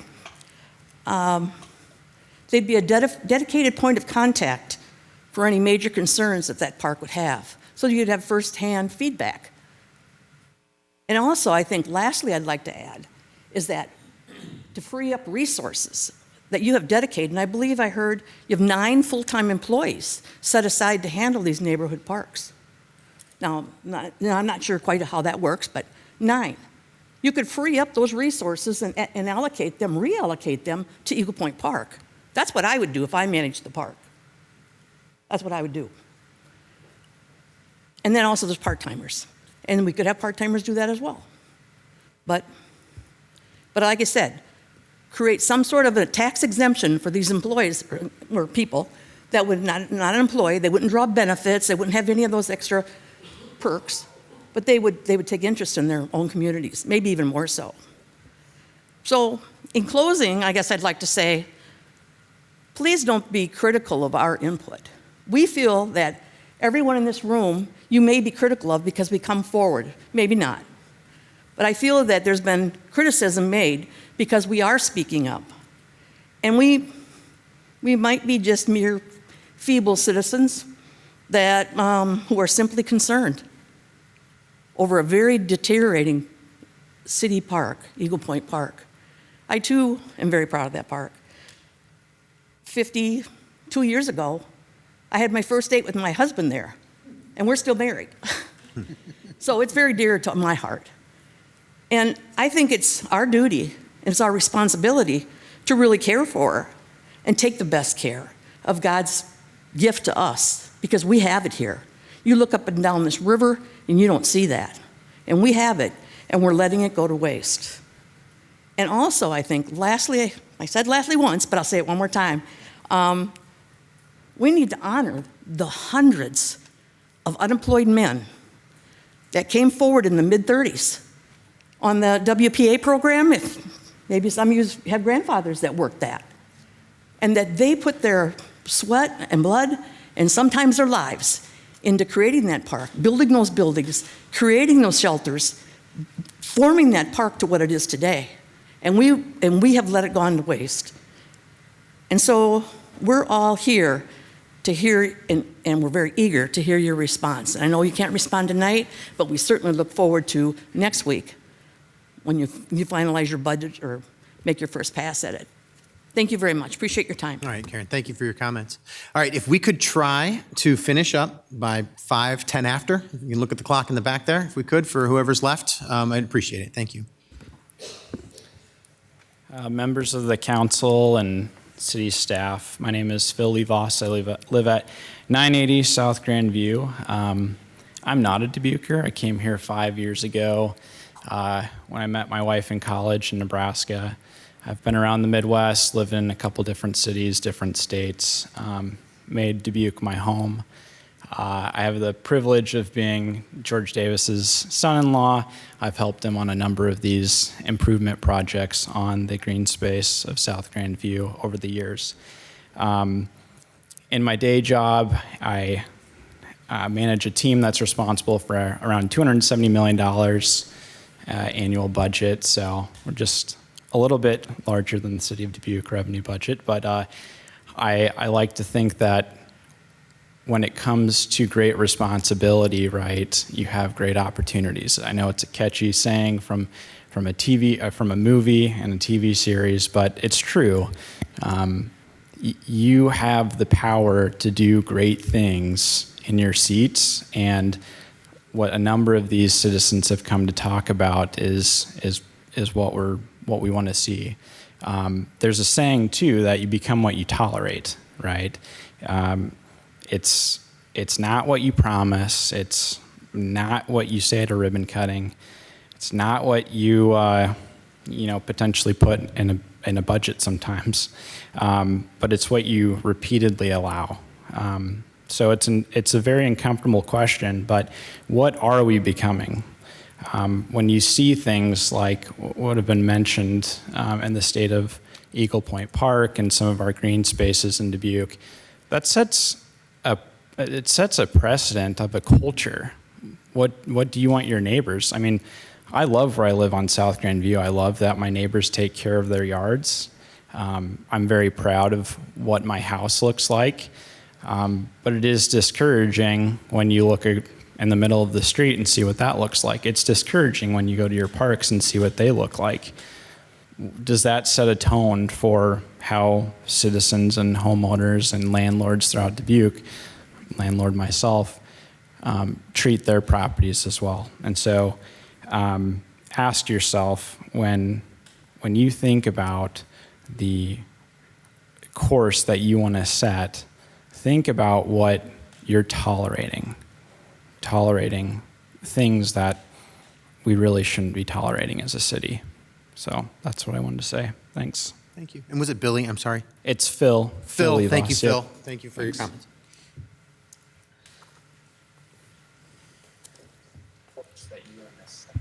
Hello, my name is Mary Lynn. I live at 2069 Avalon. And I just want to say, as a citizen, it really is mind-blowing how the park got the way it did. And I feel guilty because a few years back I tried to get things going, but I don't hold a high position or have a lot of people in my circle to get things rolling. So when I heard about this, the people getting together, I jumped on board. So now that we're here, I'm happy to say I did like Matt, the manager, has planned. But now we got to get the funds. Where are we going to get the funds? Please maybe stop building new parks and other things until we get this park fixed. I think I read there's another aquatics in the works. So that would be my first priority, to put Eagle Point at the top of the list until that is well done. Now, friends of Eagle Point Park and people volunteering, that's all good and said and done. But we know you're going to need skilled workers that do roofing, masonry, and concrete, and construction people and contractors with license. So I please hope you post those jobs to the people of the city of Dubuque so they can have first crack at applying to help fix this park. Thank you. Thank you, Mary, for your comments.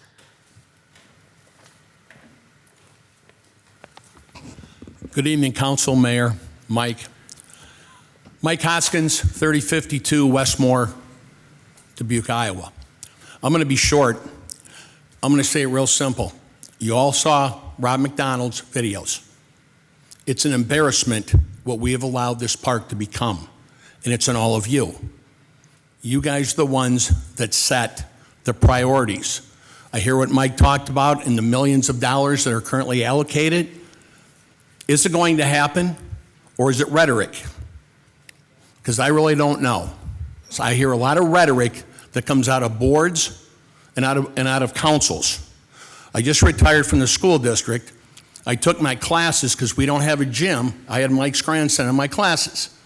We'd go to the parks, try to play outside yard games.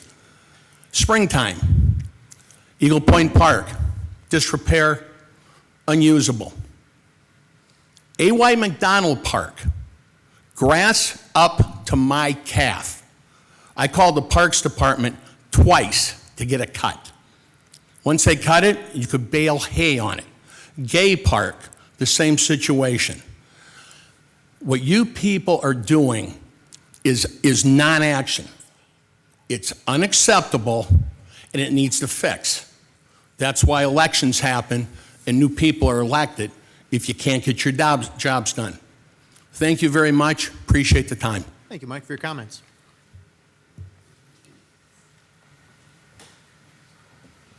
Leonard Dress, 541 Groveland Place. I lived in Dubuque all my life.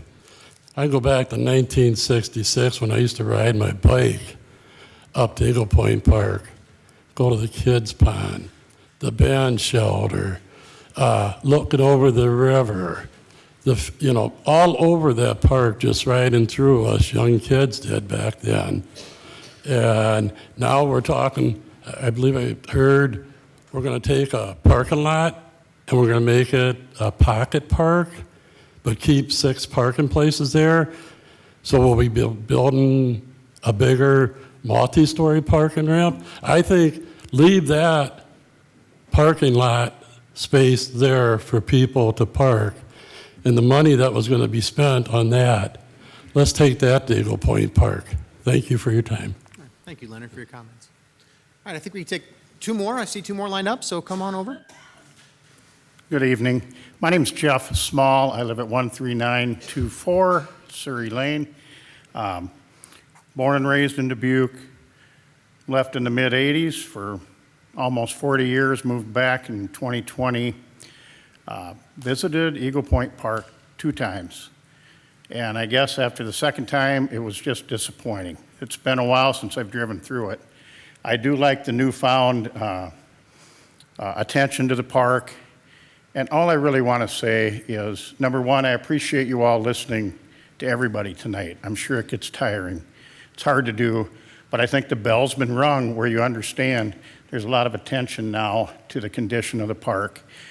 Please use your leadership positions to make something happen.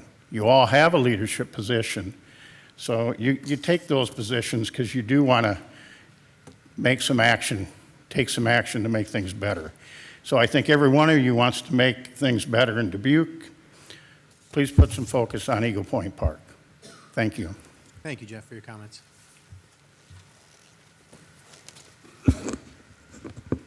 1072 Main Street, David Downs again. Long story short, I own LMA downtown. Saturday lunch, Sunday lunch, people come in all the time, and I always ask what to do if it's at Third Museum already, come and grab food.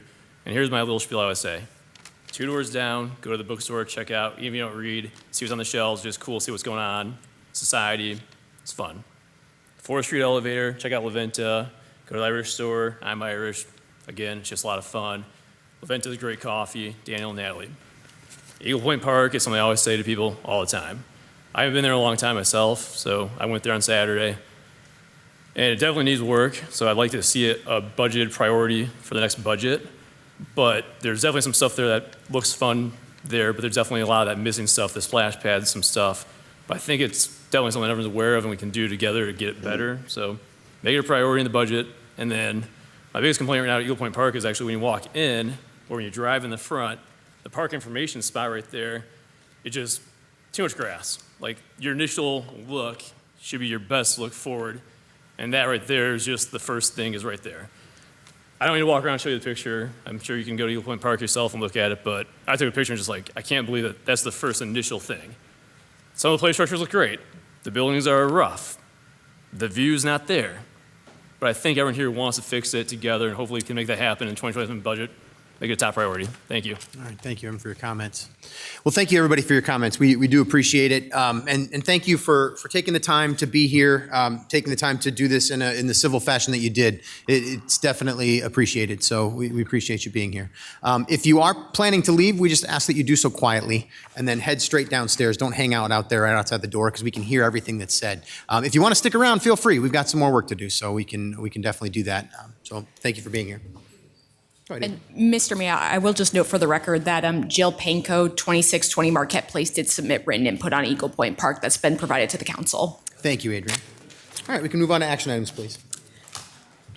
Action item number 1 is resolution amending lot name for vacating petition, Northeast Iowa Community College Building Entrance Improvement Project.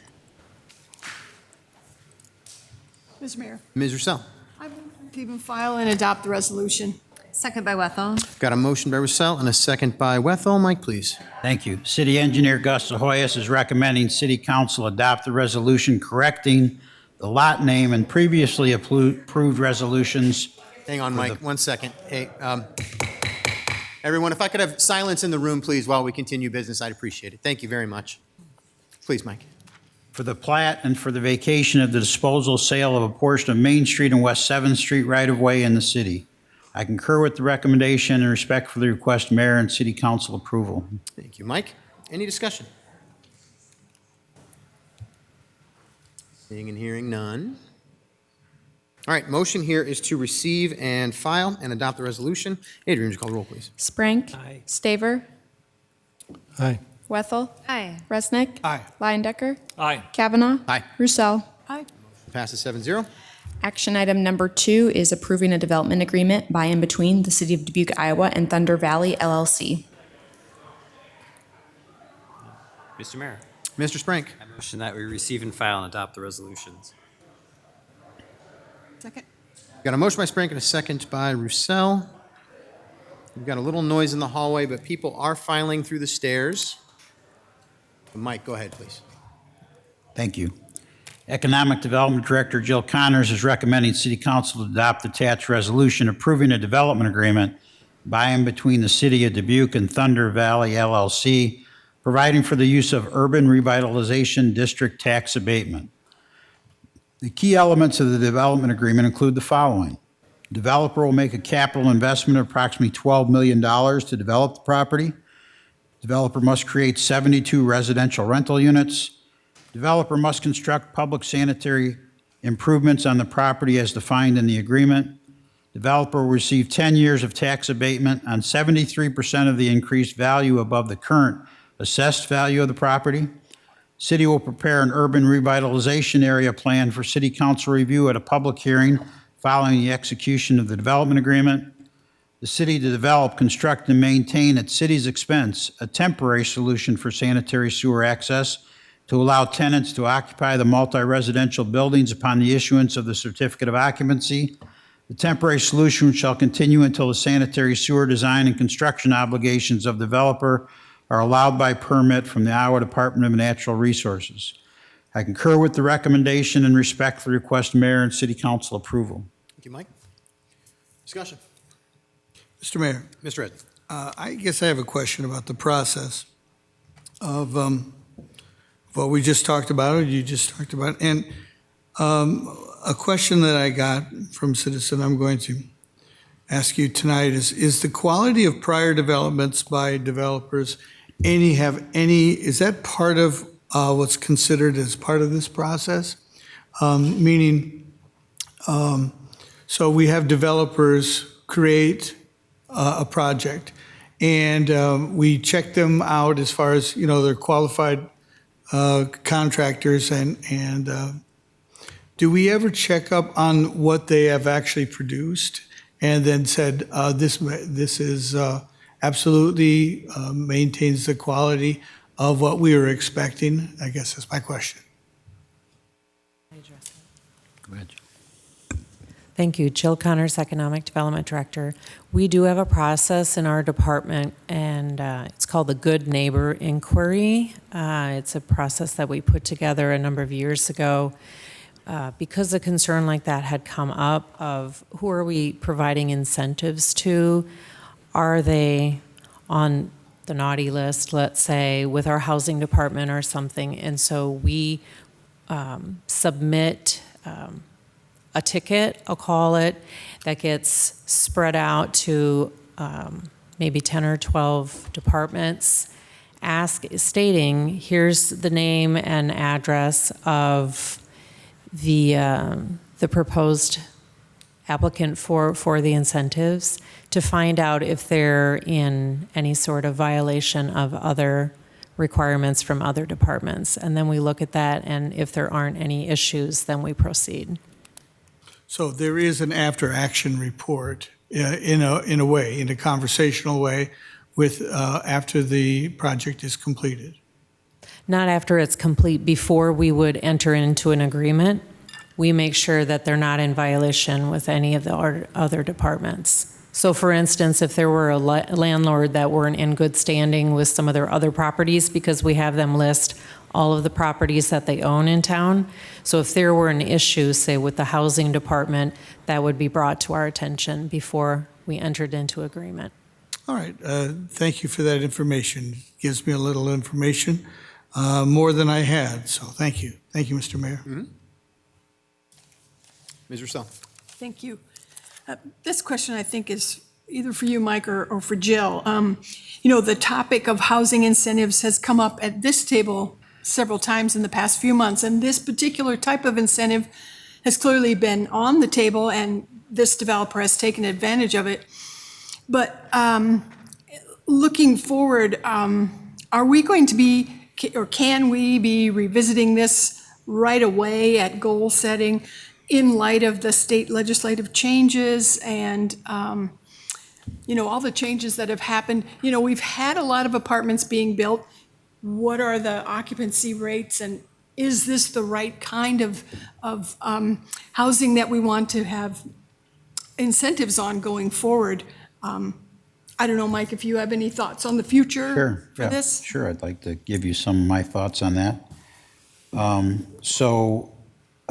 When the city uses tax increment financing or tax abatement, and in this case, it's tax abatement, with the new state law that exists, the city's not allowed to capture the growth of that tax base when it's released at the end of the abatement period or the end of the tax increment financing period.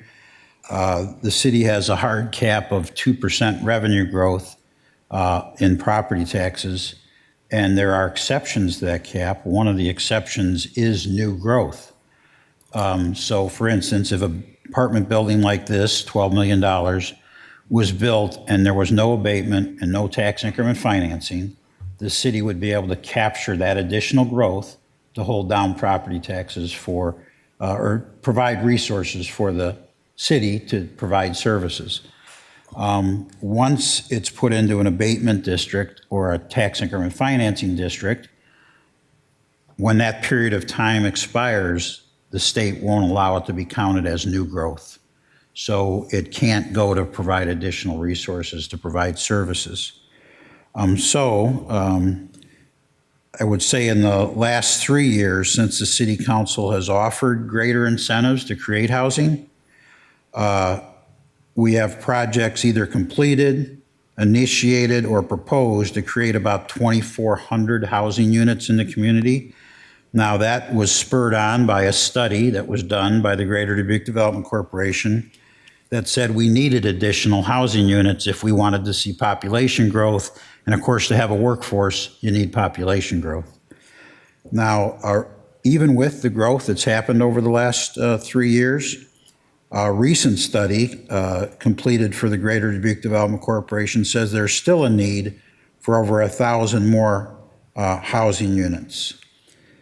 Now, that being said, I do plan to recommend to the City Council in the next few months that the city eliminate all incentives, housing incentives outside of the downtown related to market rate housing, either rental or owner occupied, but keep incentives for workforce and affordable housing, rental and owner occupied, even outside of the downtown. I'm also going to recommend that all downtown incentives continue as they currently structured, since they mostly end up in rehabilitated buildings. And when it is infill, the city does not have large infrastructure costs because all the infrastructure already exists in the downtown.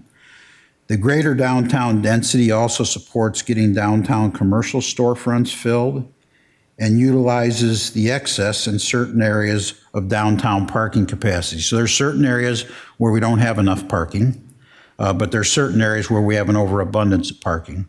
And so it's great when a building gets rehabilitated and then there's more people to occupy that parking, or if it's a vacant lot that infill gets built, so there's more people to occupy those parking spaces. And it also supports the commercial businesses in the storefronts. So I do plan on bringing that information to the council in the next couple of months to make that recommendation. So for instance, this project, which is a market rate project, if you were to accept my recommendation in the future, we wouldn't be offering incentives for projects like this. Now, that doesn't affect this project. Hopefully you'll approve this tonight. I'm recommending you approve it. This developer, I believe, did all the right things. He knew what the incentives were. He's made an investment and he wants to invest more. I think we ought to support this project tonight. But I also think that you ought to revisit the concept in the future. That doesn't mean that that's going to happen, because you're going to be the ones that decide whether it happens or not. But I will be bringing that to you later this year. Any more, Ms. Rousseau? I had one other addition when you bring that. If there's any way that we could get information on occupancy of the buildings, all these new apartments that have been built, are people filling them up? Or is there waiting lists? Or, just what has been the demand for those? Sure. That's a tougher question to answer because they're private developments. I can tell you anecdotally, what we're being told by the developers is they are filling up. As a matter of fact, we actually saw one developer act on that. The developer that was doing apartment complex on Cedar Cross Road, he actually accelerated his schedule of building his apartments. It was multiple buildings, and he did the next building quicker than he originally had represented because he was having such good luck filling the building up. But we can ask all of them, and it'd be up to them if they'd tell us or not. I don't know, Jill, if anybody, we don't have any other than anecdotals about that. It appears to be going well. I will tell you that every month I meet with the Landlord Association Board of Directors. I've been doing that now probably for about 10 or 12 years. And they have represented to me recently, and most of them are smaller rental owners, and it's mostly existing buildings that they bought that were already apartments. And they have represented to me recently that they are having a harder time getting their units rented. It's taking longer than it used to in the past.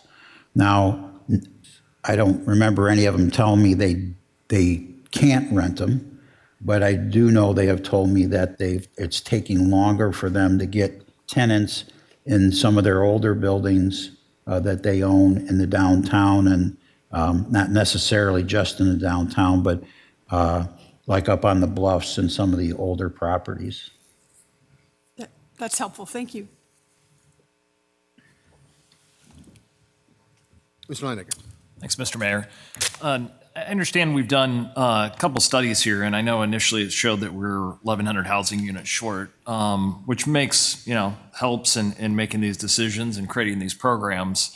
I do think, though, as I've seen the stats, is relatively speaking, Dubuque hasn't been growing from a population standpoint. And so while we maybe had a need for housing, it appears that, our focus needs to shift from housing to jobs. I think jobs is what ultimately is going to drive our growth. And then the housing will take care of itself as we go forward here. As you mentioned, Mike, on elimination of any incentives on a market rate basis outside of downtown Dubuque. And so I think, as you get jobs, you get growth, you get expansion in the economy, you get GDP growing, and things just naturally start to take care of itself. And so that's where, I'm really struggling with this, and I'm glad to hear that we're going to talk about it. I'm sure we're going to talk about it in goal setting here.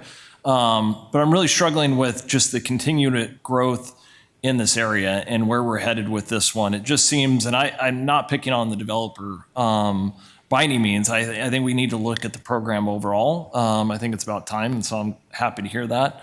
But at some point, we've got to, I think, put a halt to it and understand where we are from a development standpoint and overall units and absorption of those units, so we don't overbuild. Because the way I see it is, if we are not getting people to relocate to Dubuque, we're just shifting people around within Dubuque, which some of that's fine, but we don't want to oversaturate that and create an abundance of housing stock, and especially housing stock just in one specific type, because I do think we've been extremely heavy on apartments versus entry-level homes, condos, things of that nature. So that's where I stand on this. So thanks, Mayor.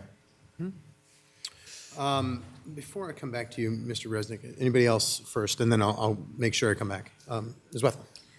Yeah, I absolutely agree. A focus on jobs is incredibly important as we try and grow our population. I don't debate that at all. I will say, as somebody who works in primary care and takes care of folks who are of all stages in life and all income levels, that there's a lot of people that can't find the housing they need in Dubuque.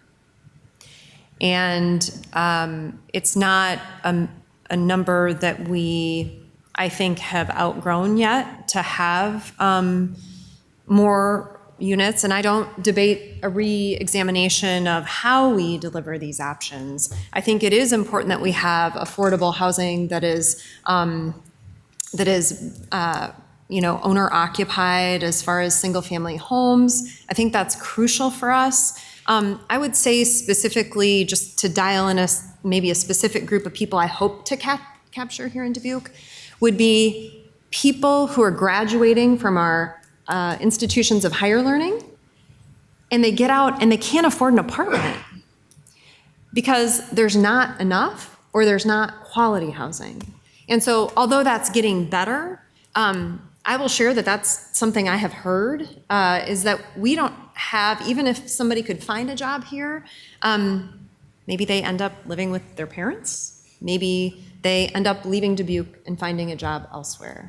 And so I think there's all different scenarios in which we still need to capture people to grow our population. If they have nowhere to live that makes it feel like home, I don't think they'll stay.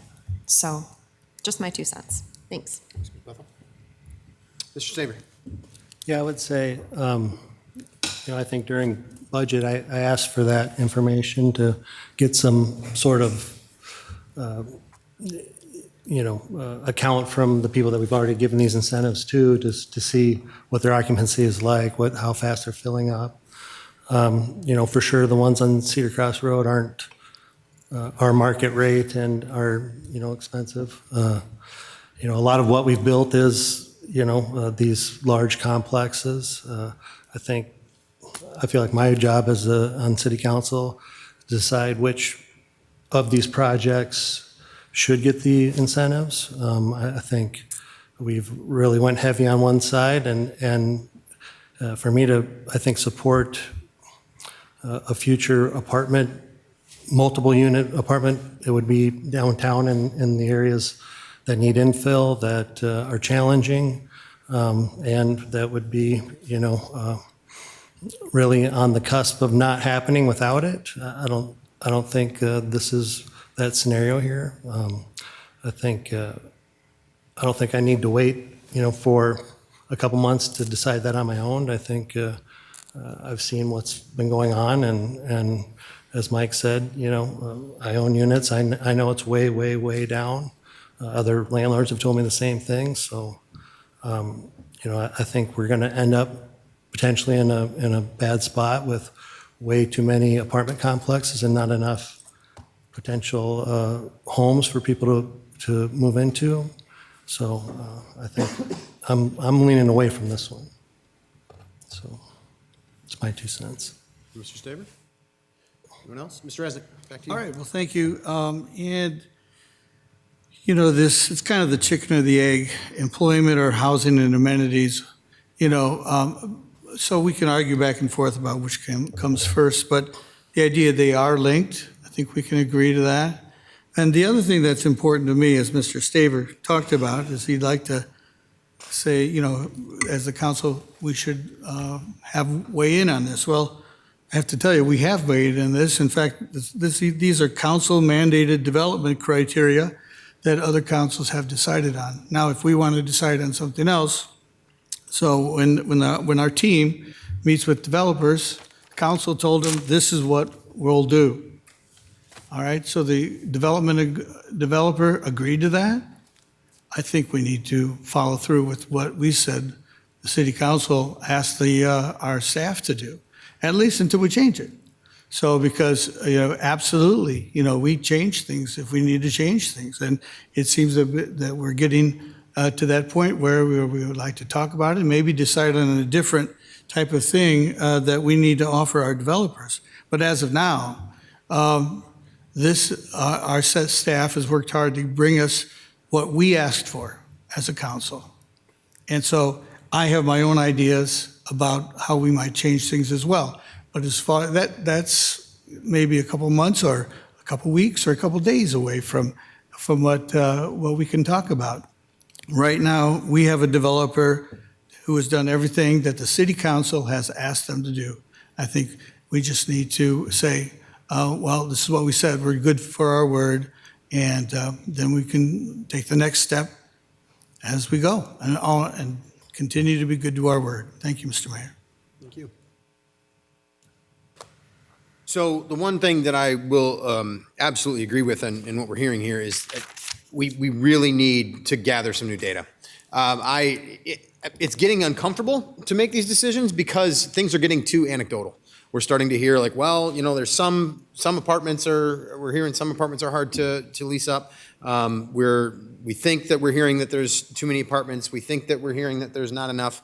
I really think it's time that we go back to Greater Dubuque Development Corporation, our partners, anybody who can help us to make sure that we measure as accurately as possible what is our situation now. I don't think any of us necessarily expected the incentives to work so well. It's a great problem to have, honestly. I mean, the incentives really worked well. We were asked to provide more incentives for more housing, and within 3 years, boom, we got a ton of housing. Now, it was a specific type of housing. It was a lot of multifamily, larger apartment complexes, some smaller apartment complexes, local developers, out of community developers. So great, we had that happen, but I do think we need to revisit this now, and we need to try and gather as much good data as we possibly can to be able to make the best decision possible. Mike, I do think that in the near term, having this change that you're suggesting is a good first step, but it doesn't sound to me like we're going to have all that data to be able to make that decision and cement it. So I'd really like to, if we're going to make that change, I think I would support that going forward when you bring that recommendation to us. But I do want to make sure that we have some good data to be able to move forward with over the next year or two as we think about what the incentives really need to look like based on what the real occupancy rates are and as much good information as we can get. Because I do hear anecdotal on both sides. I heard it here tonight, but I hear it when we talk to people in the community too. It really depends on who you're talking to. So as much as we can to be able to make a data-driven decision on this in the long term, I think is going to be really important. I think we have we're starting to have a feeling that we need to make some changes to this, and we also have an incentive to make changes based on state law.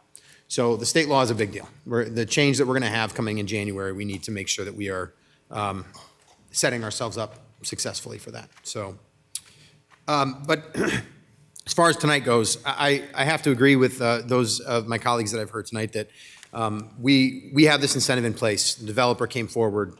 I don't have any good evidence right now that we don't need these housing units, that really speaks to me that says absolutely don't do this. So I will respectfully disagree with those that might be against it, but I'm going to vote for this as we move forward. That's going to be my position on it.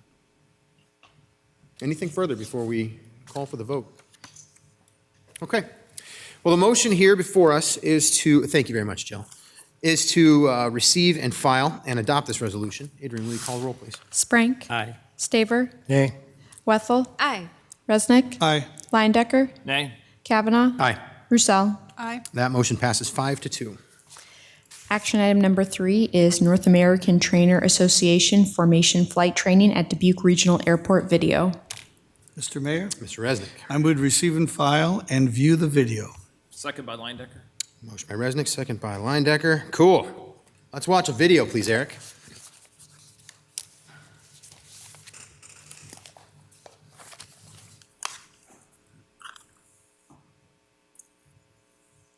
To it. I just get a lot of satisfaction out of the formation flying. I really do. So we're here at NATA, known as North American Trainers Association. So pretty much what the event is, they'll come here, they'll practice their formation flying here for about a week, and then they head up to Oshkosh.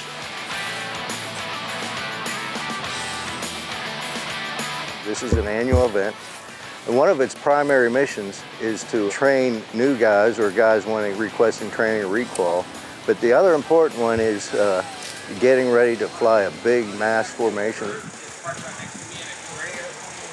It's important because, well, for safety, number one, if people are going to do this, they need to come and do it on a regular basis because it's a perishable skill, formation flying is. Part of the reason that they chose Dubuque as the location is for it. There's a lot more space for them to be able to do stuff. It's a towered environment, so it's a lot safer for them to go through this. The airspace itself, if you did it at an international airport or even a big airport, it's hard to fit in all these airplanes in and out. My experience here at Dubuque has always been positive. I mean, number one, the flying, the community, the hotel, the restaurants. We bring in like pretty much all of our staff to help out with whatever needs that the pilots would need. We take care of all their parking, all their hanging, and all the fueling of the aircraft. 1 year in 2018, we had a 42-ship flight. We all trained for it here in Dubuque. Once you fly with them and get to know them, they become lifelong friends, so it's a sort of reunion in a way.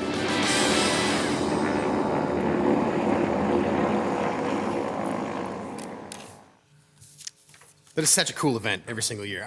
It's actually one of my favorite things because you'll hear them flying over the house and you'll be like, oh, it's that week. And you get to go outside and watch them fly over and over again, back and forth all over the city. It's a great time. So I really appreciate NATA coming to Dubuque and appreciate everything the airport does that week to keep on coming back. I know they love it here. So that's a wonderful thing to have. And thank you very much for that video from the communications department. All right, motion was to receive and file, watch video. Adrian will call roll, please. Sprang. Aye. Staver. Aye. Wethel. Aye. Resnick. Aye. Lyon-Decker. Aye. Kavanaugh. Aye. Roussel. That motion passes 7-0. Next are council member reports. I'm sure we've done nothing in the last 2 weeks. None of us. Yeah? Ms. Roussel. Just a reminder that on Saturday, August 29th at 8:30, the Friends of Dubuque Parks are having a park enhancement program, and we will provide tools and gloves, and come and join us and have fun. And if Ms. Roussel is organizing it, get ready to work. That's the one thing we know. Yeah, Mr. Real Reddick. quick, I'll just touch on the Field of Dreams game. So the minor league game and the major league game were last week, and I just think it was a great opportunity to put us on, not only the local stage, but the national stage and world stage once again on having the Major League Baseball games return. And we were fortunate enough to have the minor league team return this year, which was a AAA game, which was great publicity. And then I don't know if many people know, but Wednesday night, so between the minor league and the major league game, there was a high school all-star game out there from the top high school prospects that were in attendance. So they got to experience Dubuque and the Midwest region, which was really cool.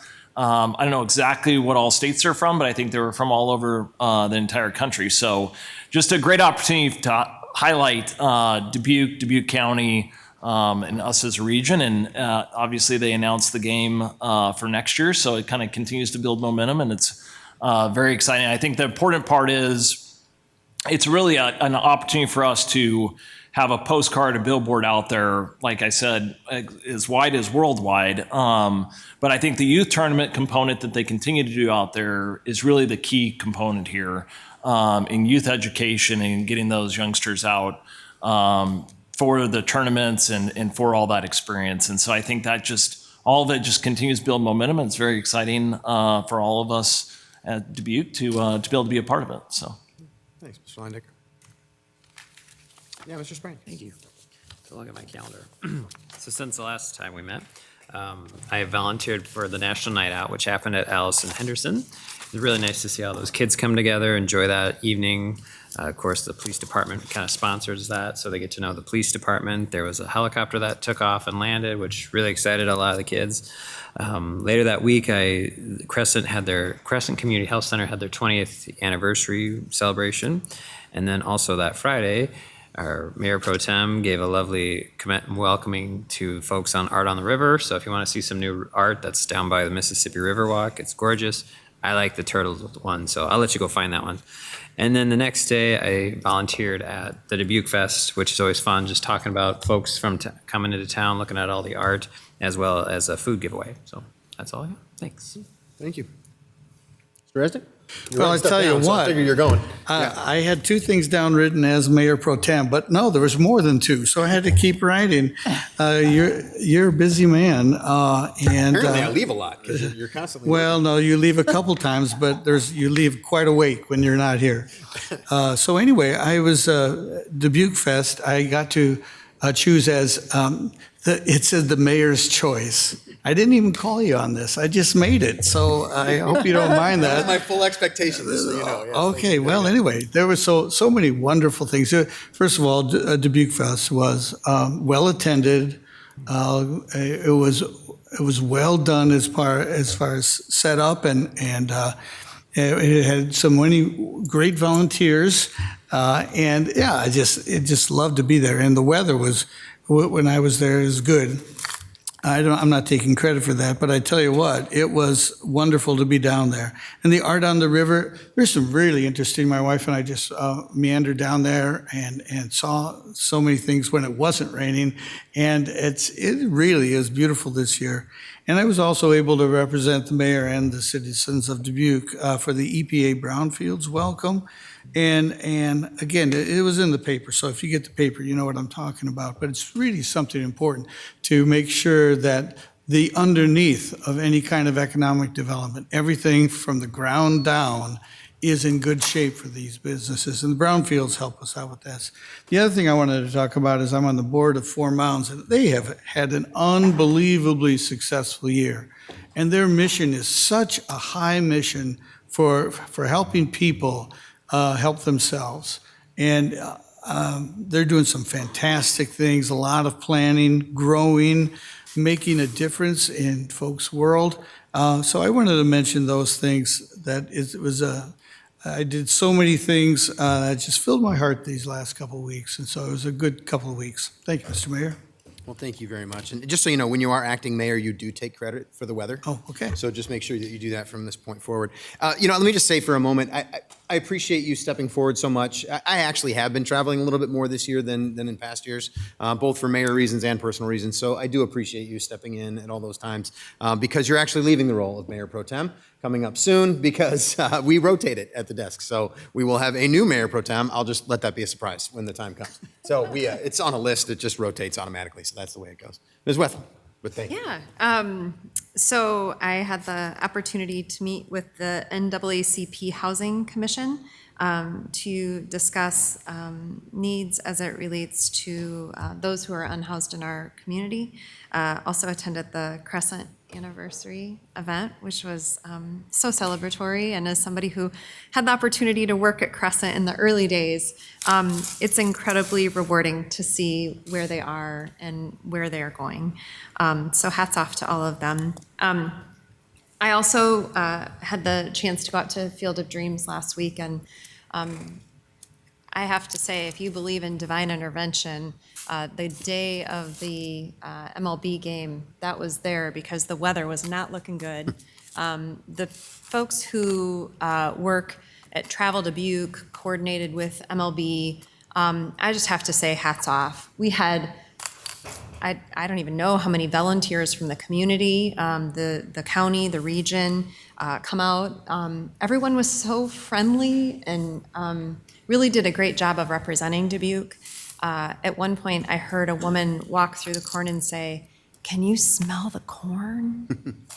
I just, it might sound cheesy, but people were really in a place in which they felt at home and they felt joy. So hats off to everybody. Thanks, Ms. Wethel.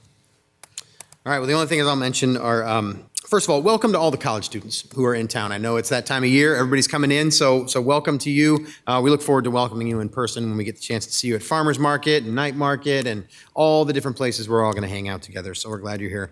It was great to welcome the EPA Region 7 Administrator Jim Macy. Thank you very much for offering that official welcome in the morning. I was able to spend some time with them in the afternoon, and it was great to be able to have that opportunity to have the EPA represented so strongly here in Dubuque again. We show very well when they come because we've done a lot of work with brownfield funding.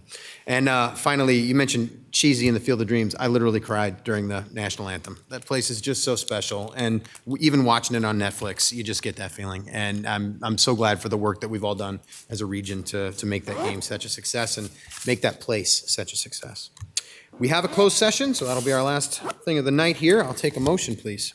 Mr. Mayor. Ms. Wethel. I move to go into closed session according to Chapter 21.5, 1CJ Code of Iowa to discuss pending litigation and purchase or sale of real estate. Second by Linedecker. Got a motion by Wethel and a second by Linedecker. For the record, the attorneys that the City Council will consult with on the issues to be discussed in closed session is City Attorney Krenner Brumwell and Assistant City Attorney Jason Lehman. Adrian, would you call the roll, please? Sprang. Aye. Staver. Aye. Wethel. Aye. Resnick. Aye. Linedecker. Aye. Kavanaugh. Aye. Roussel. Aye. That motion passes 7-0. We are in closed session.